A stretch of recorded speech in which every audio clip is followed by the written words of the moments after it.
Good evening, everyone. It is Wednesday, June 10th, 6:03 p.m.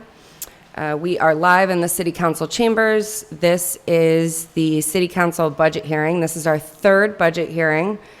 So I want to thank the mayor for being here for all three budget hearings, and we've got a lot of department heads. So we can get started. As a reminder, this meeting actually is being translated into Spanish.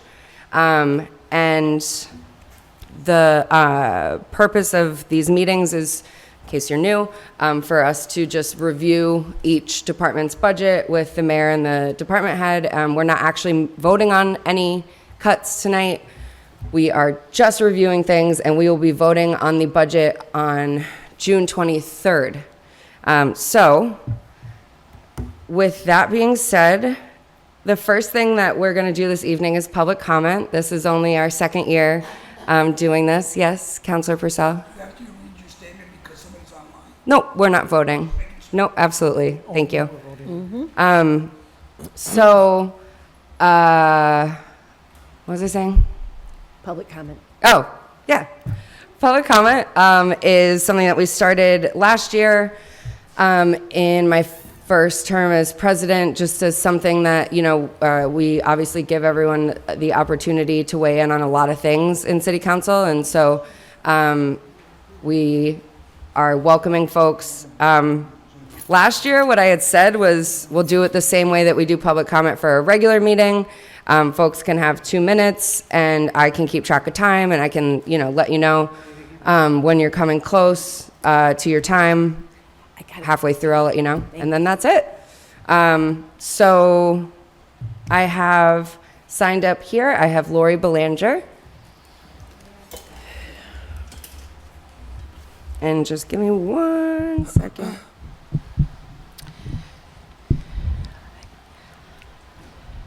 My name is Lori Belanger. I'm a resident, 16 Roland Street in Holyoke. Tonight I am representing the Holyoke Taxpayer Association. The Holyoke Taxpayers Association respectfully urges the Holyoke City Council to apply sound fiscal judgment as it reviews the proposed municipal budget. At a time when residents and businesses face significant financial pressure, taxpayers deserve confidence that every proposed expenditure is being considered with care, discipline, and a realistic understanding of what Holyoke can afford.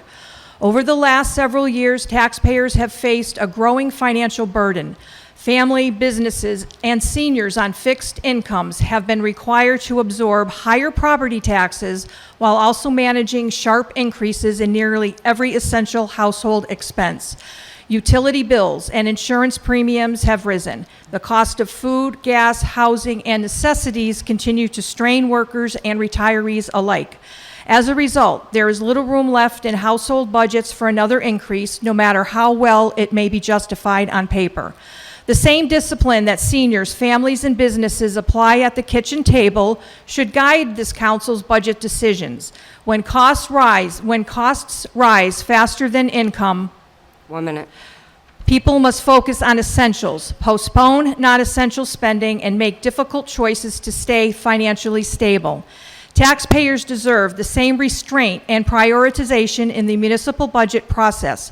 Every proposed increase should be closely reviewed. Every department should justify its request, and the council should clearly separate core services from discretionary spending. This city council is the taxpayers' last line of defense. Once a budget is approved, taxpayers must absorb the consequences by stretching their paychecks, adjusting household budgets, and cutting back elsewhere to cover higher taxes and fees. For that reason, the council's review must be more than a formality. It should serve as a meaningful check on unnecessary spending growth and on proposals that may be well-intended but remain unaffordable for those who pay for them. We respectfully ask the council to examine not only proposed spending increases, but also the long-term obligations they create. New programs, additional staff, expended benefits, and ongoing operational costs do not end after a single fiscal year. Caution is not obstruction. It is responsible governance. A budget that grows beyond what residents and businesses can sustain is not prudent. even if it appears balanced on paper. Fiscal responsibility and strong public services are not competing goals. They should go hand in hand. As you consider the proposed budget, we urge you to keep in mind the working families, tenants, seniors, retirees, and businesses already under fiscal strain. Please review this budget with the seriousness it demands and reject unnecessary spending increases. The people of Holyoke need a council that will stand firm, exercise independent judgment, ask tough questions, and protect taxpayers from a budget that grows faster than they can afford. Thank you for your time, your service, and your thoughtful consideration of this matter. We respectfully ask you to remember that fiscal restraint is not only sound policy, but also a matter of fairness to the taxpayers who support Holyoke and rely on you to be their final line of defense. Thank you. Thank you. Is there anyone else here this evening for public comment? Including online. I don't see anyone. And I completely forgot to do this because I'm not usually the clerk, but I'm not taking attendance. But here in attendance this evening, I just didn't really do this. We have a great turnout from counselors. We have Counselor Graney, Counselor Bacon, Counselor Purcell, Counselor Anderson Burgos, Counselor Sullivan, Counselor Devine, and then online I'm joined by Counselor Tallheimer, Counselor Rivera, Counselor McGrath-Smith, as well as some others. So thank you, department heads, as well. And thank you to those from the public that did come out and speak this evening. We really appreciate it. Moving on to the next item on the agenda is the building department. So I'd love to invite Leslie and the mayor to join us. Come on in. Oh, and the building department in your budget book is page 27.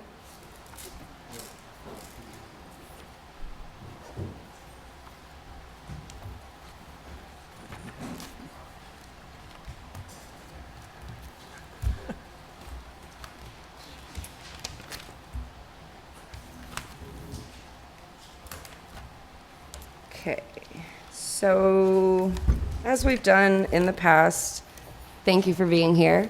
And if you'd like to highlight anything that you want to describe out to us before we open it up for questions. And yes, if the green light's on, you're good. Thank you. Thank you. Thank you, Tessa. Thank you, council people. Yes, I'm Leslie Ward from the building department. I'm the building commissioner. There is one item. Overall, my budget has only increased by 2.32%, according to the auditor's review and accounting. And one thing that I did want to make note of is the other contracted services amount has gone up. That has gone up to $22,500, and previously it was, according to the revised budget, $5,700. And the reason it went up, the $20,000, is to cover part of a contracted position that is being shared between the building department and the Board of Health. The Board of Health has given $30,000 from the revolving fund to help cover this particular contract. The contract is a code compliance contractor, which we have created a contract for to cover emergency board up and cleanup processes that happen in the city on an emergency basis. Things like boarding up a fire-damaged building when an owner is not being responsible to do so, taking the lead on boarding up a vacant and abandoned building that the owner is nowhere to be found and is attracting illegal activity. Those kinds of buildings must be secured, and we have been at a loss to secure those buildings in the time necessary to keep people safe, keep people out of those buildings, and protect the public from fires and such. So the Board of Health has gone in with us on this contract, and it's a $100,000 contract. And we split it 50-50. And in order to cover any publicly owned buildings, city-owned buildings, for our expenses, we needed to cover that out of budget instead of revolving fund funds. Because as you know, the revolving fund cannot accommodate a publicly owned building for expenses. So we needed that. And above and beyond that, I really don't see too much of a difference between our budget from last year to this. Thank you, Leslie. Councilor Graney? Yes, just quickly, Leslie, is that a new hire, a new position that's split between the two departments? It's an outside contract, so it's a private vendor that we contracted for through the procurement process. Did it go It's out? not a position. Did it go out to bid? Yes, it did. Did you have any other bids? We had 3, and we took the lowest. Okay. What's that? Okay. Councilor Anderson Burgos? Hi, Leslie. Thank Hi. you for coming in. I'm just under expenses. I'm looking at land court filings. I know this is just pennies, but I'm trying to understand what's going on here. So for FY24, it says actual was 1,200. Then FY25, it was 950. But now I'm seeing that it's budgeted and approved for 3,000. I'm sorry, what line item? Land court. I don't have the line item, but it's land court filings. It's like When? halfway through under expenses. It's in expenses. It's pennies, but I want to understand why it went up more than doubled. My budget line underneath in-state travel that I have on my sheet. Oh, no, I don't it's- have the same sheet you do. Yeah. Oh, it's not- right below it's in-state. in-state, yeah, it's land court filings. I don't have that on my sheet. Oh, So, Yeah, I'm wondering if you're looking I- at the book, Yes. if that was one of the, like, the bullet, I don't know if you're not aware of this, but in the transfer, what's the There's no line item there. because in the backup document there isn't a land court line. What's the dollar amount that's there? So right now it's being asked for 27, 3,000 3,000 even. even. So that is so land court inspections filings. electric. Land court filings are typically filings for, done by the treasurer and, to do tax takings and gain properties that in land court that are way behind on taxes in arrears. So so it's safe to assume because it increased by to 3,000 that there's stuff in the pipeline and that's There are things in the Pipeline, pipeline in so land that- court, absolutely, yes. okay. All right, Yes. thank you. That was it. any other questions? Oh, sorry, I just forgot that the computer's right in front of me. Councilor Rivera and then Councilor McGrath-Smith. Yes, my question is around the contracted services. Are we currently contracted with them? Like, are we paying them now? And how are we paying them now if we are? We do have a current contract, yes. We So contracted, how are you coming up with your portion of the contract now? I was able to get that from the sale of other real estate proceed funds. So that was something that was, it doesn't appear on this budget, but it was funds that we were able to find in a different area. And then, so when we board these properties up and we do these emergency boardings, do we tack a fee onto the businesses that we do that work for, so that way we can recoup the funding that we're putting in? If they're privately owned, we do lien, yes.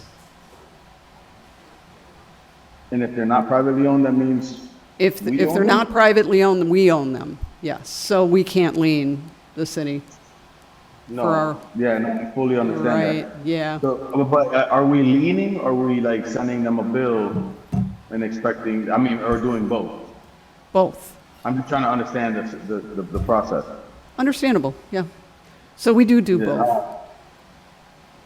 All right, so I guess the reason why I'm asking the question is because it's if it's something that you're currently kind of funding, it would be great to say, hey, yeah, we can grant the funding to make it happen now. But if you're able to come up with another way to fund it, then by the end of the next season, it would make sense to say, hey, I didn't necessarily need it. Or vice versa. We can just, I don't mean to say just cut it, but at the end of the day, I feel like there will be a way for you to be able to pay for it if there's, just like there is now, in the future. But that's just my opinion. Thank you. If I could respond to that, that's a good point. However, the fund that this was taken out of to allow us to contract this particular person, it's not something that is a revenue stream that we can always count on. It's not something that we're going to be able to just always dip into to get these funds. We have signed a contract as the city with this vendor. We have a PO, and that has to be funded. So we have to accommodate that for the next fiscal year. I do understand your point, but we have to make sure that city-owned properties are being taken care of through our own funding, if that makes sense.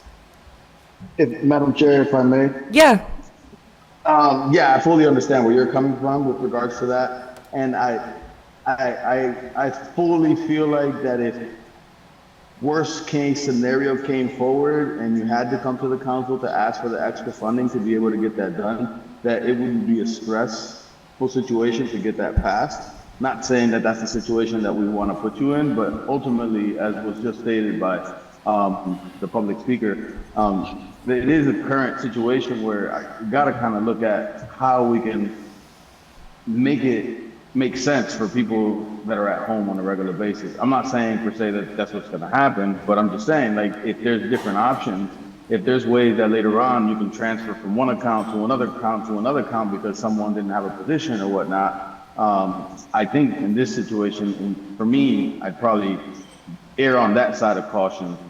But again, that's just my opinion. Thank you. thank you. I have Counselor McGrath-Smith and then Counselor Graney. Thank you. I was going to ask a question around two things. One, the land filings. If Rory was here, I was going to ask if he wanted to weigh in, because from my understanding, as they've been doing the work that they've been doing in the new finance department, they've been moving forward with trying to clean up a number of textile issues, and so I wondered if it was related to that. And then in terms of the demolition, I've just wondered in terms of the 20,000. How effective does that funding feel right now? How far does it get you towards what you need to get done? I'll take the second question, because the first question I really can't answer. Obviously, it's Rory's wheelhouse.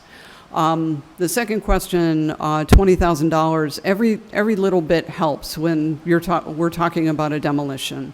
We have to take funds from many different sources, grant funds, some city funds, many different sources in order to come up with the funds that are needed to demolish a building. So while $20,000 may look like a small amount, it does help, it does add up, and you can't see all of the bits and pieces by just looking at that $20,000, if that makes sense. Sure, thank you. All set? Okay, I have Counselor Greeny. Yeah, just one more time, with this contractor and with the 20,000, et cetera, do you have a list of priorities that you'd like to share with the council? Of which structures? A list of priorities. So we have been meeting regularly with city officials to come up with a list of priorities of buildings that are most dangerous that need to come down. That's demolition. So as far as right now, buildings that need to be boarded up, we don't have a list right now because as they happen, we take care of them one way or another. So There must be an indication, however, of which buildings you're going to use this vendor for, correct? an indication of, I'm sorry. Of here. which buildings that you need this vendor for? I mean, We need this specific. vendor specifically for buildings such as 115 Newton Street, which just had a fire, along with 117, 119, and 121 Newton Street. We did use that vendor on that situation. All of those fires spread throughout all four of those buildings, and we used that contractor on that board up. So you have other things in mind for this contractor to use? Well, this is an emergency contractor, so it is something that we don't plan for the emergencies. They just happen, and we have to, as a city, we have a responsibility to respond. Okay. I see Attorney Bissonette's hand. Yeah, good evening, everybody. Just wanted to check in and say, with the health department liens, as well as with the building department liens, the city will enforce the lien on the property and will add all associated costs. So, a good example, on North Canal, when we had that fire, we had to board up the entire building. And I think the fee was around $78,000. And we immediately attached that building, and we've been doing that really right along for the last 5 years since we started reinvigorating the tax title. So there's three separate things. There's tax title takings, there's liens because of assertion of fines or liens from the building department, or associated fines and costs that come out of the health department. So all three of those, the city is proactive in collecting the money. The liens also go on the tax title. So whenever they try to sell, transfer, or refinance a property, the city gets paid for all of those liens. I hope that's helpful. Thank you. All right, I'm not seeing, oh, sorry, Counselor Sullivan. Yeah, as long as we've got Attorney Bissonette on the phone, I'd have a question back to the land court filings. Last night, we just did a transfer to the law department, a considerable amount of money for land court filings. So why is that getting a small portion? Why is it getting diced up around here and then dumped into the building department as well? Shouldn't that all be in one department? I'm going to let the mayor, and then I did see Attorney Bissonette as well. Yeah, so just when we were pulling the data into the new format, not all the names came through. So that the actual one, if you look at the screen, that $3,000 is for the contract electrical services, under the title of land court filing, that's inaccurate. So that's, it's not land court filing for the building department. That It's explains electrical and it. services. So what's on the screen is accurate. What's in front of you, not all the names pulled through, and so that's where we are. So no land court filings in the building department. Well, this is, we've been going through this, at some point before our final budget cuts, we need to get some accurate pages as to what we're actually looking at. Yeah, I was just going to ask if you would prefer that I direct people to go through the stuff on the screen, or do I just keep going through the book? I just Well, keep going, whichever. Everyone should have the supporting documents that's on the screen. You didn't print them? Okay. Wait, no, I didn't Seen print those? them. None of us have seen those. We did get them emailed to us, yes. We can have Jeffrey print them. If we should be going by those pages, then I would rather just know that, and I don't have to all this. Counselor Bacon? Just a quick question. The figure for demo is the 20,000? Okay. Yes. I just want to make sure I was Yeah, looking that's at the right correct. thing. Thanks. Okay. Counselor Purcell? I'm close enough to the screen. I don't need a printout. Thank you. Well, that's good. I'm not.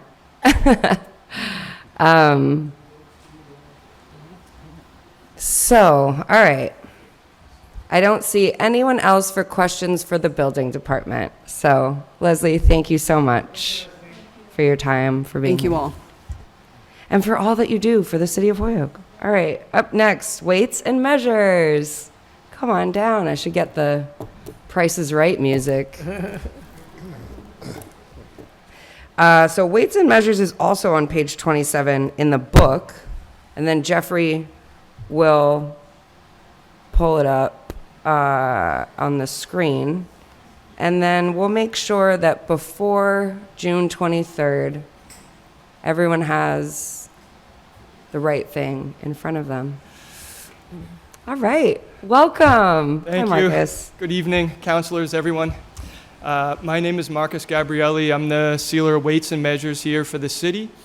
I know we have new counselors here and, new people probably tuning in. Maybe a summary of what I do, because perhaps some people are unaware, but here in the city of Holyoke, I'm in charge of every weighing and measurement device, and that are things like, scales at the grocery stores, scales at pharmacies and balances, cannabis facility scales, truck scales, price verification inspections, all the gasoline meters being tested and things like that, compliance aspects of the job.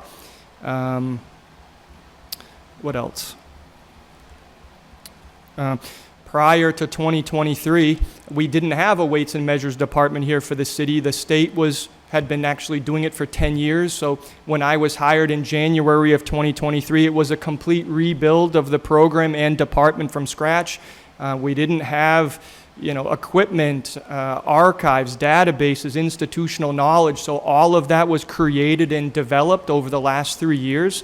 I am a department of one, and my roles here are I act as the director, the inspector, administrative assistant, as well as accounts payable. I'm in charge of bringing in all of the revenue for all of the inspections that I perform, managing that and ensuring that all the payments are coming in, properly, and if they're not, we're making sure they are.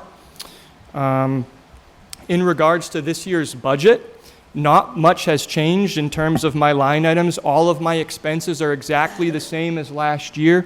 I'm working fine within this budget, and it's going very well.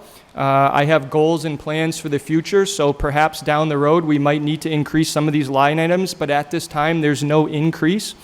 But I would like to bring up, there has been a salary adjustment that has been done for my department.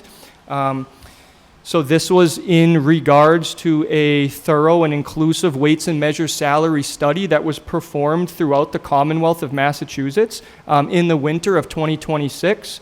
Once all the data, information, and numbers were collected and examined, it was determined that the position needed a salary adjustment. The information was submitted to the city as well as to the union. The city then, along with the union, renegotiated a weights and measures salary that better reflects the current industry. The final number was agreed upon both by the city and the union and was approved by the mayor. I guess, does anybody have any questions at this time? Counselor Graney and then Counselor Anderson Burgos. Yeah, it's difficult to see the print on this thing. Oh, What was can the you just increase? make sure it's What in? was the increase? It's difficult. The increase was approximately $13,000, I believe. So a $13,000 raise. Okay. What percentage was that, you know? I believe, The increase was $12,283, and that's a 18.27, not a raise. It's an adjustment to make sure that we're maintaining our competitiveness and not losing the guy we trained to another community. And my biggest fear is losing him to the Commonwealth of Massachusetts. Well, I understand, but it is a raise in It's not a salary. raise, it's an adjustment. we're calling it a salary adjustment. That is what it is, sir. Well, it's a matter of semantics. All set? Thank you. I have Counselor Anderson Burgos and then Counselor Bacon. Again, thank you for coming in, Marcus. Certainly. So this is pennies, but I always try to make sense of it. So in fiscal year 24, the clothing expense was 648. For 25, it was 2090. And then for this year, it's 1,500. Because you're a person of one, I'm thinking, is it when it's clothing, is it like official city clothing or is it like regular clothes? I'm just trying to figure out the. Of course. I don't have those numbers in front of me. I see the last few years has been the same at 1,500 is what I see here. But the clothing includes many things. Remember all of the hats and all the duties that I do. So official clothing, of which I didn't want to wear today, it's a little casual. I wanted to be a little more professional for you folks. But work shorts, those are long sleeve shorts and short sleeve shirts. Remember, the brunt of my work takes place out in the field in all types of weather conditions, etc. Also, things like footwear is very important in my line of work. Boots, and there's different footwear for different seasons, essentially. We can't be slogging around in Timberland boots at the gas stations when it's 90-something degrees out, for an example, right? So, we have different types of things we wear. Jackets, things like this, high visibility gear from working out there at stations and on job sites and things like that. Things mostly of that nature. It's a complex job, and there's a lot of aspects out in the field that sort of need, the proper attire to ensure things like safety and things of this nature. All things like that, sir. Thank you. I appreciate your thorough. Thank you. Thank you. Counselor Bacon?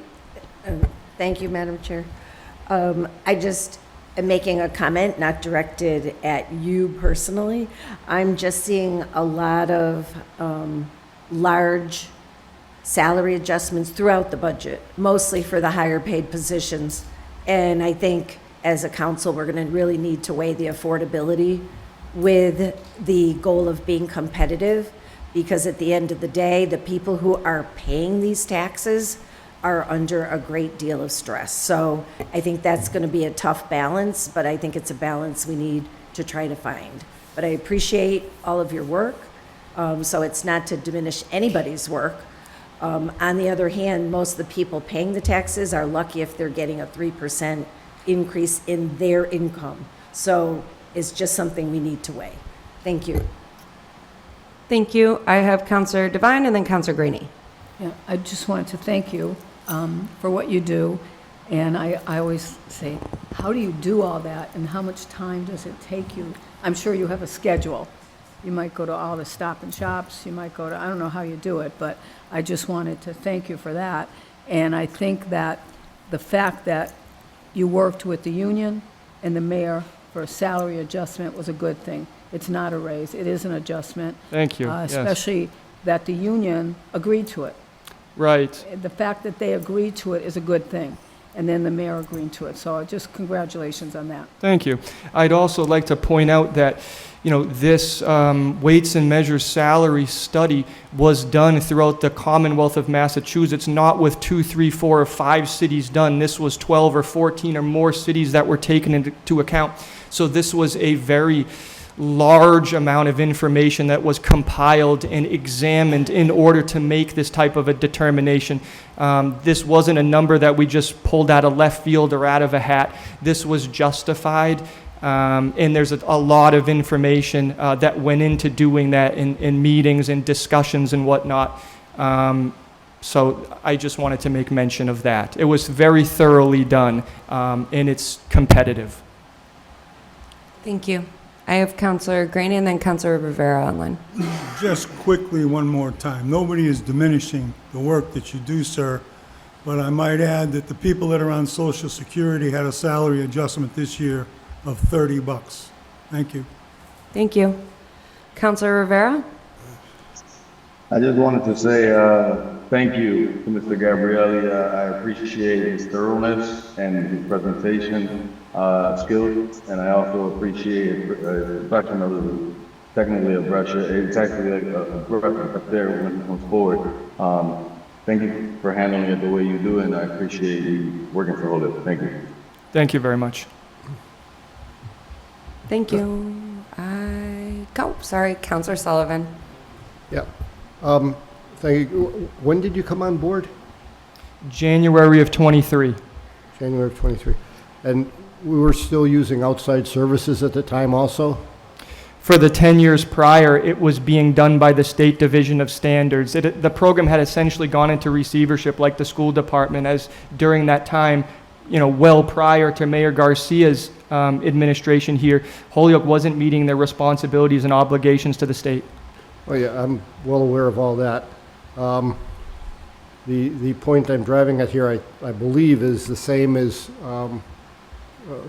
it addresses some of the concerns of the other councilors, and to the mayor's point here also, competitive wages. Back before you came on, and I'm assuming there was some sign of transition before all of these services went away, but I'm looking at the fiscal year 24 actual of 113,000. The print's so small. Is it 113 or 118? 113. 338. So even with the adjustments, we're still running $27,000 lower than what we were at 3 years ago. So this is the same point I've been trying to drive home with a lot of our positions in the DPW as well. So, thank you. Okay. Thank you. Councilor Rivera, are you all set? I just want to make sure your hand. Okay, cool. Anyone else? All good. All right, seeing none. Thank you, Marcus. Always a pleasure to see you. Thank you, everyone. Thank you. Have a good rest of your night. Thank you as well. All right, up next, Retirement Board. There's no page. And it's, we were given, we're joined by Anthony DeLude. There's no page for, I don't see a page for. I know, I was just gonna say that we were given, I wasn't given anything on the Retirement Okay. Board until today. Yes, we have it. Sorry, Tony, I didn't mean to make it sound like I wasn't given anything. For 100. No, I was going to show up, but I had to do something with the family, so I did send stuff to Jeffrey. Thank you so much. Yeah, and then he can distribute those as needed. There's not much changes. I mean, we had talked earlier in the spring about the appropriation for 2027, which is 20 million total for the city. I mean, not for the city, for the whole city, but the city portion was 13,691,971 out of the 20.6 million. Also in there was the wastewater, which was about 32,000. Gas and electrics, 4.6. Waterworks, 1.021. and Housing Authority, 1.279 million.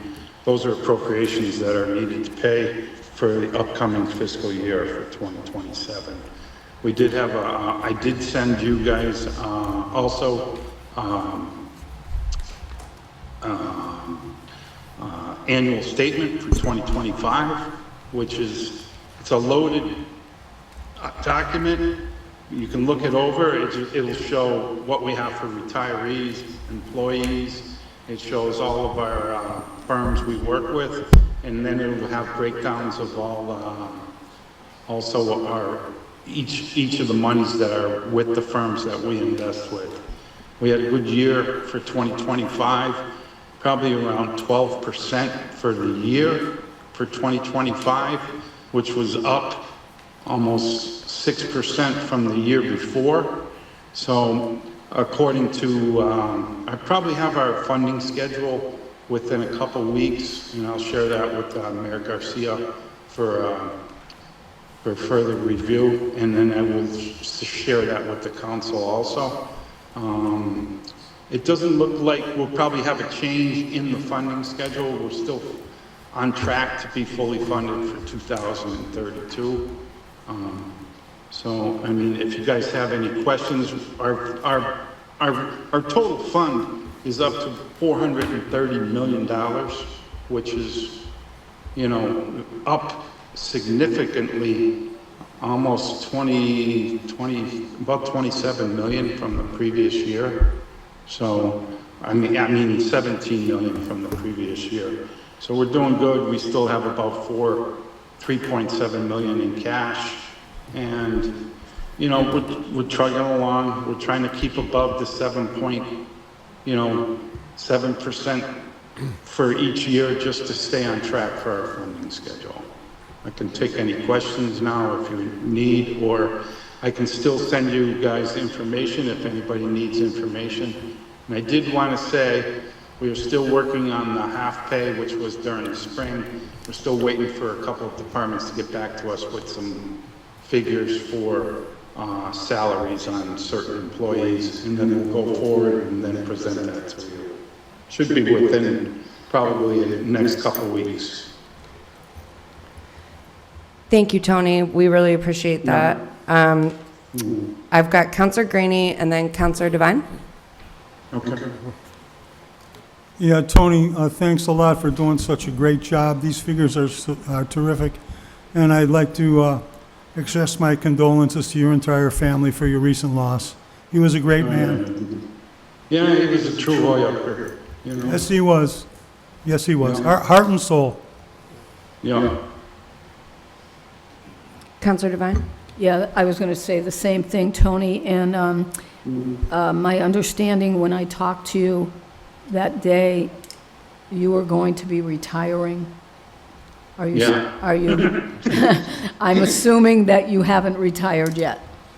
Well, I'm officially off the books for retirement, but I'm coming back and doing some work just until the office is all set. And then we might do some restructuring. We're not sure yet.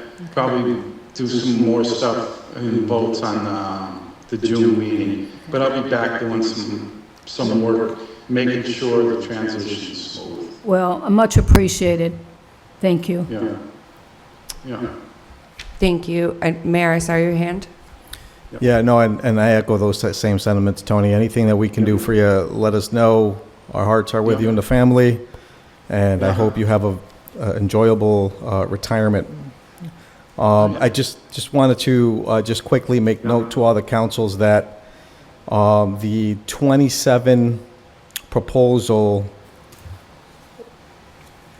is going to be increased to approximately 13.6 million from the current, this fiscal year, 13.15 million.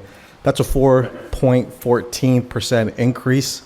And I have to, agree with the sentiments that were shared by some of the councilors, as well as the leader of the Taxpayers Association, a 4.14% increase to something that can be level funded from what we learned the last time we had a committee meeting. I think that there's an opportunity here if the council should choose to certainly give the taxpayers the relief they need. Just to remind everybody, it's 0.5% for every $600,000. Here, we're looking at an increase of $544,000. So, in the budget, I supported it in the mayor's version, just kind of waiting and seeing what the actuary study comes back and says and what the retirement board says, but the council certainly has an opportunity here to level fund and save taxpayers 4.14%, to Councilor Graney's point, when retirees are only getting $30 based on their Social Security. There's an opportunity here to certainly help out the ratepayers. Thank you. Does anyone else have any other questions?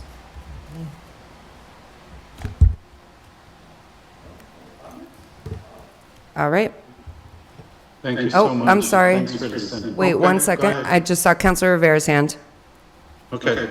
I just, I think it was to the mayor's point around just clarifying real quick, if I heard, if we were to just pay a one-time payment to backfill, it sounds like, we wouldn't have to take the increase of the percentage? Is that correct, or am I understanding that wrong? You could level fund from the previous year, so that what you paid last year would be what you paid this year, but it wouldn't change what's owed for future.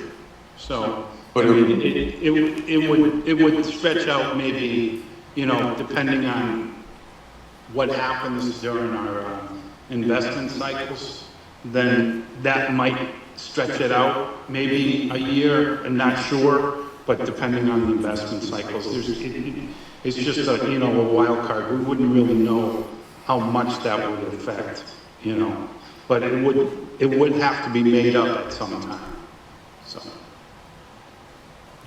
Thank you, thank you. Anyone else? Councilor Bacon. Thank you. I just want to clarify, because with the back and forth, I'm getting a little confused. I thought when the state set out the schedule, we needed to stay on the schedule. Now I'm hearing we could cut the schedule, but it sounds like it would just be kicking the can down the road, because if we don't pay it this year, we'd have to pay it next year or the year after. Yeah, I mean. Do I have it right? Yeah, you'd have to pay it eventually, so, I mean, like, compared to last year, you're gonna have to make up that $500 or $400,000, depending on when you pay it, but that would be spread out over the remainder of the year, so there might be monies that would be added on each year for the following, up until 2032. So it's kind of like your mortgage. If you pay it later, you pay more. That's In a correct. sense? That's kind of correct, yes. All right, and just so everybody watching knows, what we're doing here is catching up our pension fund to make sure all the people who've worked for the city all these years are whole in their pensions, Right. so that they have the security that the city they put all their years of work into is going to be there for them in their retirement, right? That's correct. Thank you. I have Councilor Sullivan and then the mayor. Okay, so, Tony, I'm still a bit confused, and I thought in order to make a cut here, we had to also get approval from PERAC. I can let you know, I can send that to Jeff and the mayor by tomorrow. I'll have, our lawyer weigh in on that, and then if you guys were to vote for level funding, then approval probably would have to come from PERAC also. But Okay. I can have that cemented tomorrow. Okay, thank you. Yep. And you'll send that to Jeffrey? Yes, Thank you. and the mayor. Yes. Okay, Mayor, I saw your hand. Did you want to respond? Yeah, no, just to continue to add to the conversation, and I so much appreciate the point Councilor Bacon just made, because there is an obligation here, and there are a lot of things we've a lot of cans we've kicked down the road, and at some point, it has to be paid for. And all I'm saying is within the legal framework of what's allowed, there is opportunity here to potentially cut back on the 4.14% increase if we want to help the ratepayers today. We will have to pay for it later, no different than a lot of other things in the past that have been cut significantly that we're paying for today. So it's a good exercise we're going through right now, and a point I just wanted to make when it comes to the budget in its totality. But right now we're looking at, if we stay the schedule, fully funding retirement by 2032, you said? I thought it was 2033. That's even better, 2032. Yeah, 20. You're looking at a potential excess capacity of $8 million once retirement is fully funded. $8 million, 0.5% of every $600,000. By 2032, we can give that money back to the taxpayers and significantly reduce their budget. So it's not $12,000 here, $2,000 there, $30,000 here is not saving ratepayers anything. It's this budget buster right here where all of my, we need to do the right thing. We're doing the right thing. But if we really want to be serious about ratepayers, we can stay the course and eat the bullet now, or we can kick the can down the road as we've done with other things and give short-term relief, knowing that we might have to pay, or we'll have to pay for it later. This is the same kind of conversation we're having on almost anything that comes up when we're arguing budgetary concerns and where we want to provide real relief to taxpayers. Are there any other questions on this? All right, seeing none. Thank you, Tony. Really appreciate your time. We're all thinking of you, and happy retirement. Yep. To you and your family. Oh, yeah. Still going. Anything you guys need, let me know. Appreciate it. I'm always there. Yep. Bye. All right. Up next, we have conservation. Hi, Maggie. Come on in. And Jeff. I'm sorry. That was not intentional. I just get excited when it's Maggie's first budget. Okay. They're big copies. Thank you, thank you. Thank you. Over here, Maggie, they probably need, because the screen, they got a bad view of the screen. I don't need it. I need it. I blew it up a little bit. It's like a fan. Thank you. And Howie does. Thank you. Thank you, Maggie. All right. So welcome, Maggie. You're the interim conservation director, and Jeff is the chair of the Conservation Commission. So thanks both for being here, and I'll turn it over to you, and we'll dive right in. Thank you. So to those who I have not met, my name is Maggie Herlihy. I am the Interim Director of Conservation and Sustainability. And like Tessa said, I have Jeff Horan, who is our Conservation Commission Chairperson, with me tonight. I passed out budgets. It's the same budget that I have in front of me, although mine is a little bit smaller. And there were a couple of things I wanted to highlight for you. One of the most important things on this budget is in the second line for the conservation planner position. We're asking that this position be fully funded by the city this year, which would be an increase of $11,000. This position was new as of last year, and it is a much needed position, as I have found out in my past month. It's tough to be in a department by yourself and having to do all the duties and responsibilities of one department as one person. And so last year I was the planner. And we partially funded the position using our Conservation Commission wetland application fees. However, it's not a long-term solution. Our application fees are made up of the money that we receive when people file applications with us. And so this past year, we spent more money from that account than we took in application fees. So it's not a long-term solution, like I said. And so this past year, the split was the city paid $55,000, and the rest of the position was covered from the wetland application fees, which I believe was a little under $10,000. And so this year, with cost of living increases, it would be a requested $11,910, which would fully fund the planner position. And you'll see the line above it is the director position. And because that position would be going down to entry level, the city would be paying essentially a negative $10,000 compared to last year. So when you're looking at it all together, it's kind of breaking, or it's close to breaking even at least. But those are, the two positions that run the whole office, and so they're very important. And then the one last thing that I wanted to highlight before, I guess, the good news is that in dues and subscriptions, there's an increase of $150 compared to last year's budget.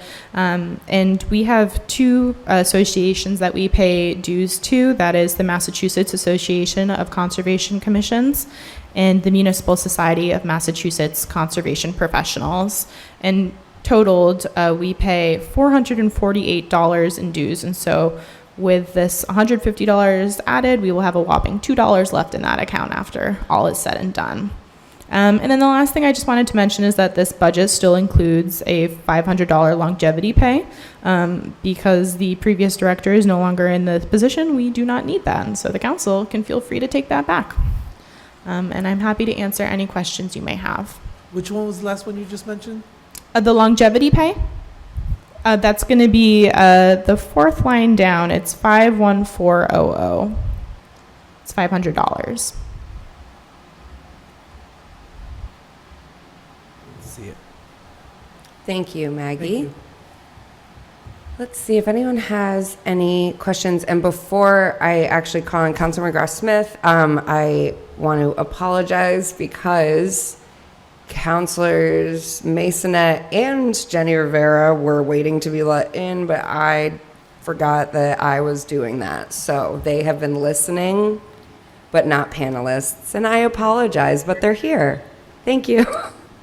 Thank you. Thank you, Madam President. Sorry. All right. Councilor McGrath-Smith.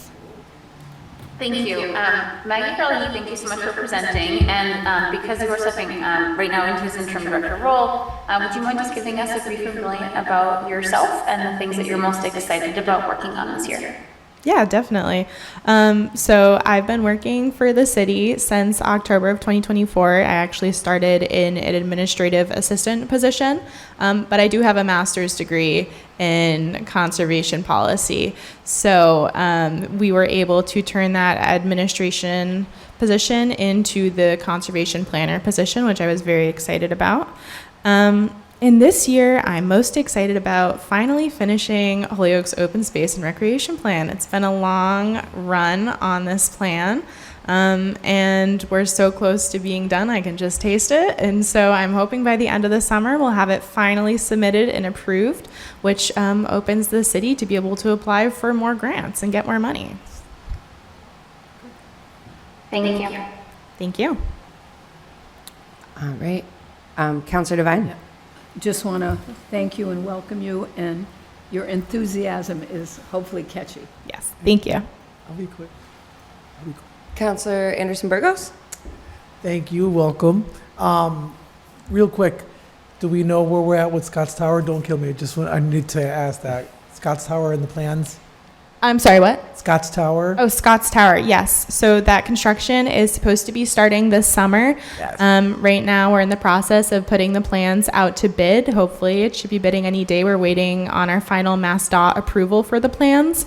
And so hopefully, we're looking at August for breaking ground. Nice. Thank you. Very exciting. Yes, thank you. Bravo. Councilor Purcell. I met you through the former conservation and Yoni and Maggie. Welcome. Thank I you. think you're going to do a great job. Yeah. Thank you. All right. Seeing none? Great. Thanks, everyone. Thank you, everyone. Thanks, Jeff. Maggie, thank you. Thanks, Maggie. Appreciate all that you both do. Yes, and thank you for the paper. All right. Up next is the library. Jason, it's also your first budget season. Yay! Oh, and welcome, George. Sorry about that. Come on. Okay, all right. I was thinking fire commission. Are you still in the? No, I don't know. I know, it's so good. All right, welcome. Thanks for being here. Feel free to highlight anything that you want us to know about. Oh, make sure the green light is on. What page are we on? Yeah. Sorry. My name is Jason LaFay. There we go. In January, I took over for Maria Pagan, who was with our library for 40 years and our director for 30. It's big shoes to fill, but I feel like I'm up for it. Prior to that, I've been with the library as an employee for about 19 years. I also spent 2 years on the board briefly. My position before that was assistant director. While I've seen how funding affects what we're able to provide our community, this is definitively my first experience in the planning of the budget. So in the interest of that, I'm joined by our board director, George Meddy. In the interest of that, I think it may be best for everyone if we just address any questions you have to steer the conversation. And I'm ready for any questions that you have.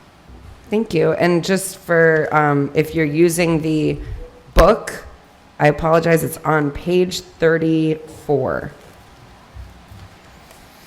And then Jeffrey has the more detailed budget on the screen. So,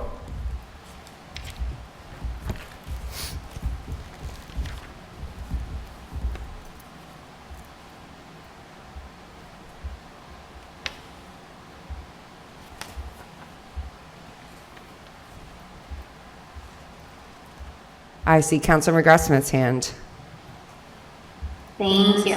I have a question around just looking at the budget. I see effectively almost all of the budget is sunk into just personal services, primarily just through pay of employees, and then energy, gas, oil, electric, and then just supplies and books. And so I just wanted to say,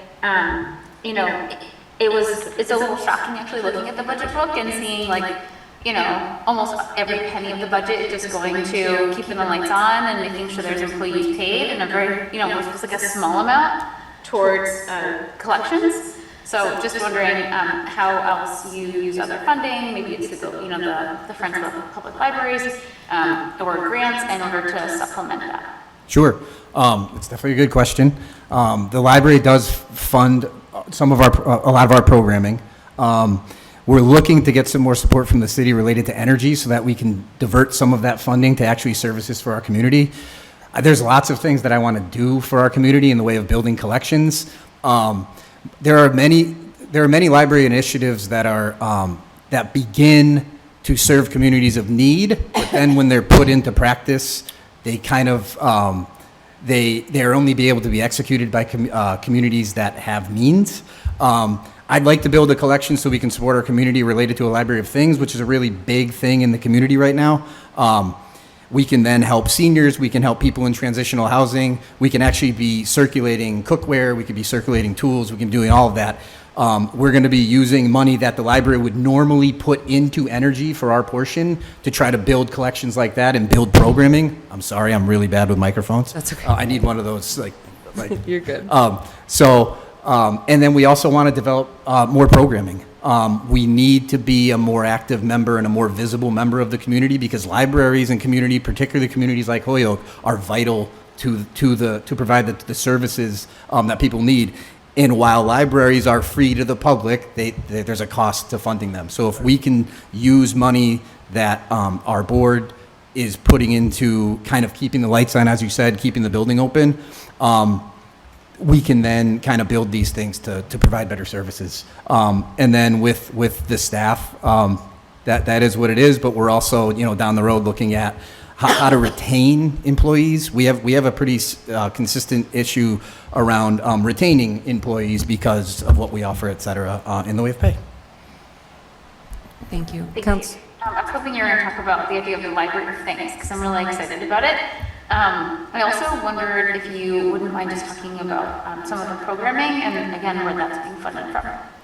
Sure. So we put the board, the library board funds a lot of the programming. We divide it up among departments. We have a history department, we have a children's department, we have a teen department, we have an adult services department. Historically, a large portion of our funding has gone to our teen and youth services programming for obvious reasons. We're really trying to build our adult services right now. We have 2 relatively new employees in that department that have great energy. We're moving away from just being like a repository for books and moving more to be like an active program provider for the community. Libraries are hubs. We're also achieving that through expanded community partnerships, which is really, really important to a library. We're partnering with Tech Foundry. We've just accepted some interns from Bard Micro College. So programming is kind of vast when it comes to a library. It's not just what we're doing when we have a magician or a juggler. It's also what we're doing day to day. Staff needs supplies. If we're doing a craft program, whether it's adult or kids, portion of the budget will go into that. It's a lot to manage and it's a lot to divide up. And if you don't have a big enough sum, some things are lacking. So what we're trying to do is spread it evenly as much as we can, but expand what we're offering. So like language services, this summer we're going to be having some ESL courses. We partnered with an ESL educator in Springfield, and they're going to offer like 5 weeks of services there. We're doing some book clubs with community partners, and then we'll be kicking off our summer reading program next week. And oddly enough, Saturday, just as a little advertisement, we reset our rain garden across the street. We're having a community planting event. If anybody wants to come by and plant some plants, that'll be helpful too, because what we also have to consider is how we look to our community. If we present as a place that, the park might need a little bit of love, et cetera, people will come if it looks like you're caring for your facility and using your funding the correct way. I hope that answers your question. I know it was a long answer. Perfect. Thank you so much. Thank you. I have Councilor Sullivan, then Councilor Rivera, and then Councilor Bacon. Okay, yeah, could you please tell me there's a line item in here for litigation for $4,000? You found another one, Mike. What's the total amount? 4,000. Exactly. Yep. There's nothing in the budget for 4,000, so that. Used to be 2,000. No, so that might have something we caught and already fixed. Page 34, yeah, no kidding. But I just, Do we have the same books? Yeah. So when the data got transferred over, we were combing through it and we're noticing that it wasn't a whole lot. There were some titles that were, like, for example, where it reads library books right now for 15,000. When we transferred it over, it had said bullet. So we were like, wait a minute, the library wants bullet. So there was a lot of that where the name didn't transfer over accurately, and others where things were being transferred that shouldn't have been. So time crunch, the book got printed, but also we were fixing those errors as we were finding them. Excuse me. It's just the format here. I'm looking up on the page, and it's actually Veteran Services. Okay. That has that line item. Okay. So. I'm glad we have no litigation. Well, now I know why I couldn't. All's well that ends well. We give Mayor, go ahead. No, go ahead. I got the list. What? The talking list. Oh, yes. Yes, okay, got it. Councilor Sullivan, was that your only question? Yep, that was it. Okay, just making sure. bigger print, please. Sharp eyes. Bigger print. I have Councilor, he's gotten my feedback, don't you worry. Tessa's already beat me up on it, believe me. All right. I have Counselor Rivera and then Counselor Bacon. Yes, just wanted to I had one quick question on security. Do we pay for that, or is that paid for through the Friends of? The library pays for that in full. So the library Friends pays for that? Not the Friends, but the library, yes. How much do we pay in security? George, do you have a, I have a ballpark, I don't.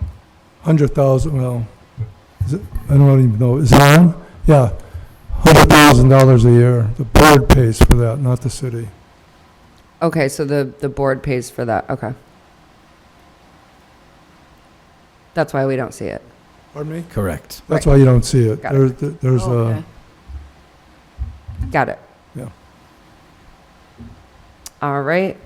Anything else, Counselor Rivera? Was that? I just want to make sure. Okay. Counselor Bacon? Thank you, Madam President. So my question is a little general in nature. I'm interested to understand how much the Friends of the Library and the board are contributing to the budget in whole at this point. It's the board, it's not the Friends, but the board contributes, like in 2025, we contributed $400,000. This past year, we're at 250, and I expect to give them 50,000 more, which I wasn't going to do, but we're going to give them 50,000 more. So they'll have $300,000 this fiscal year, 26. So is it the goal of the board to try to be lowering this support, or is it the goal of the board to try to keep it stable to continue to support the library? We have certain restrictions, and based on those restrictions and the market. Mm-hmm. If the market does really well, we'll give the library more money Okay. to do, whatever we have, repairs, painting, whatever, to supplement the city's budget. So whatever the market's doing. So the market, I just talked to our advisor, the market wasn't doing well a little while ago. It's doing okay now. This past, 26, they expected maybe we could give the library $250,000. That's why I'm reluctant to give them 50,000 more, but we're going to need it to pay bills. So we're going to give it to them, but it really It's the investment fries us in our strategy, et cetera, strategy, that is and- kind of running. and our own policies. So it's close, So, but if the market does really well, like we gave $400,000, there were a lot of things that. The building's 13 years old, believe it or not. Right. In addition, so. Right. Things are starting, paint's coming down, and we had a lot of trouble with electronics and our alarm system, and so we have to make those repairs. It's not, we can put it off. No, we have to do and it. that continued support is And critical to security's maintaining and keeping it good. And security's a big thing. Yeah. We have to have security. There's a big drug problem there. Yeah. And for the sake of the employees in the library, we're starting to have some confrontations, which we don't want employees to deal with. Right. And, we had to call the police, so we have a guard service, and we don't want the guards to get into any conflict with people, but they kind of control the situation. They go on the outside of the library park. Mm-hmm. They pick up needles and stuff, and so they've been doing a pretty good job, and we haven't had too many problems. Since we brought security on July of 2023, in that moment in time, there were issues. I know because I was usually the person that was tasked with dealing with them because I didn't want to put frontline staff in that position. In that time, we've seen drastic improvements. I'm thrilled with the improvements we've seen. The property is safer, staff feels safer, the public feels safer. Libraries don't want to have barriers to access, and public safety was a barrier. And I know, Linda, I know you've used our library for years, and you can speak to the fact that the browsing, the activity in the building, you know, over the years, it declined. We put security in place so that now we can build that back up. We can recruit our community back into our building. They can feel safe being there, and we've had input from the neighborhood. I call them the brownstones. I never know what you call the housing across the street. Folks come into the park. They talk to our guard. Thank you. We're now able to come into the park. We can walk our dog here.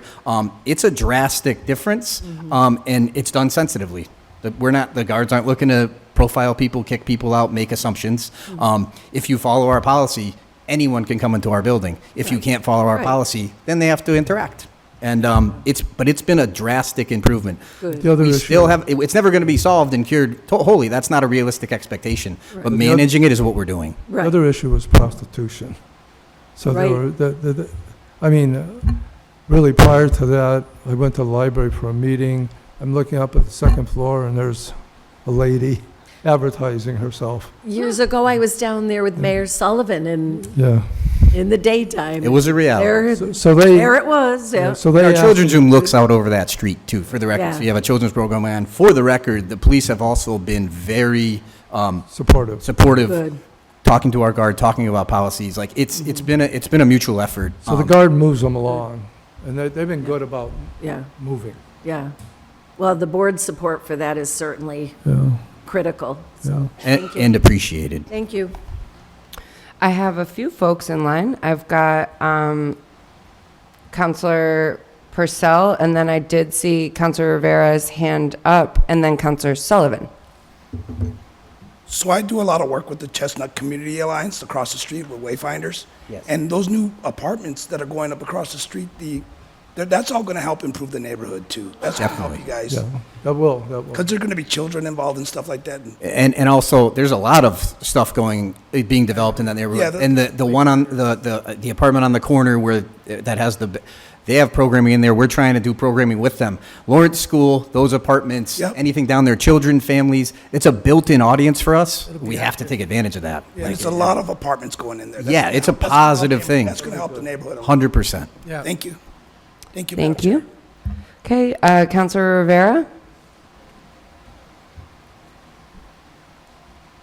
Yeah, my apologies. I lost signal earlier. Oh, I didn't even notice. I'm sorry.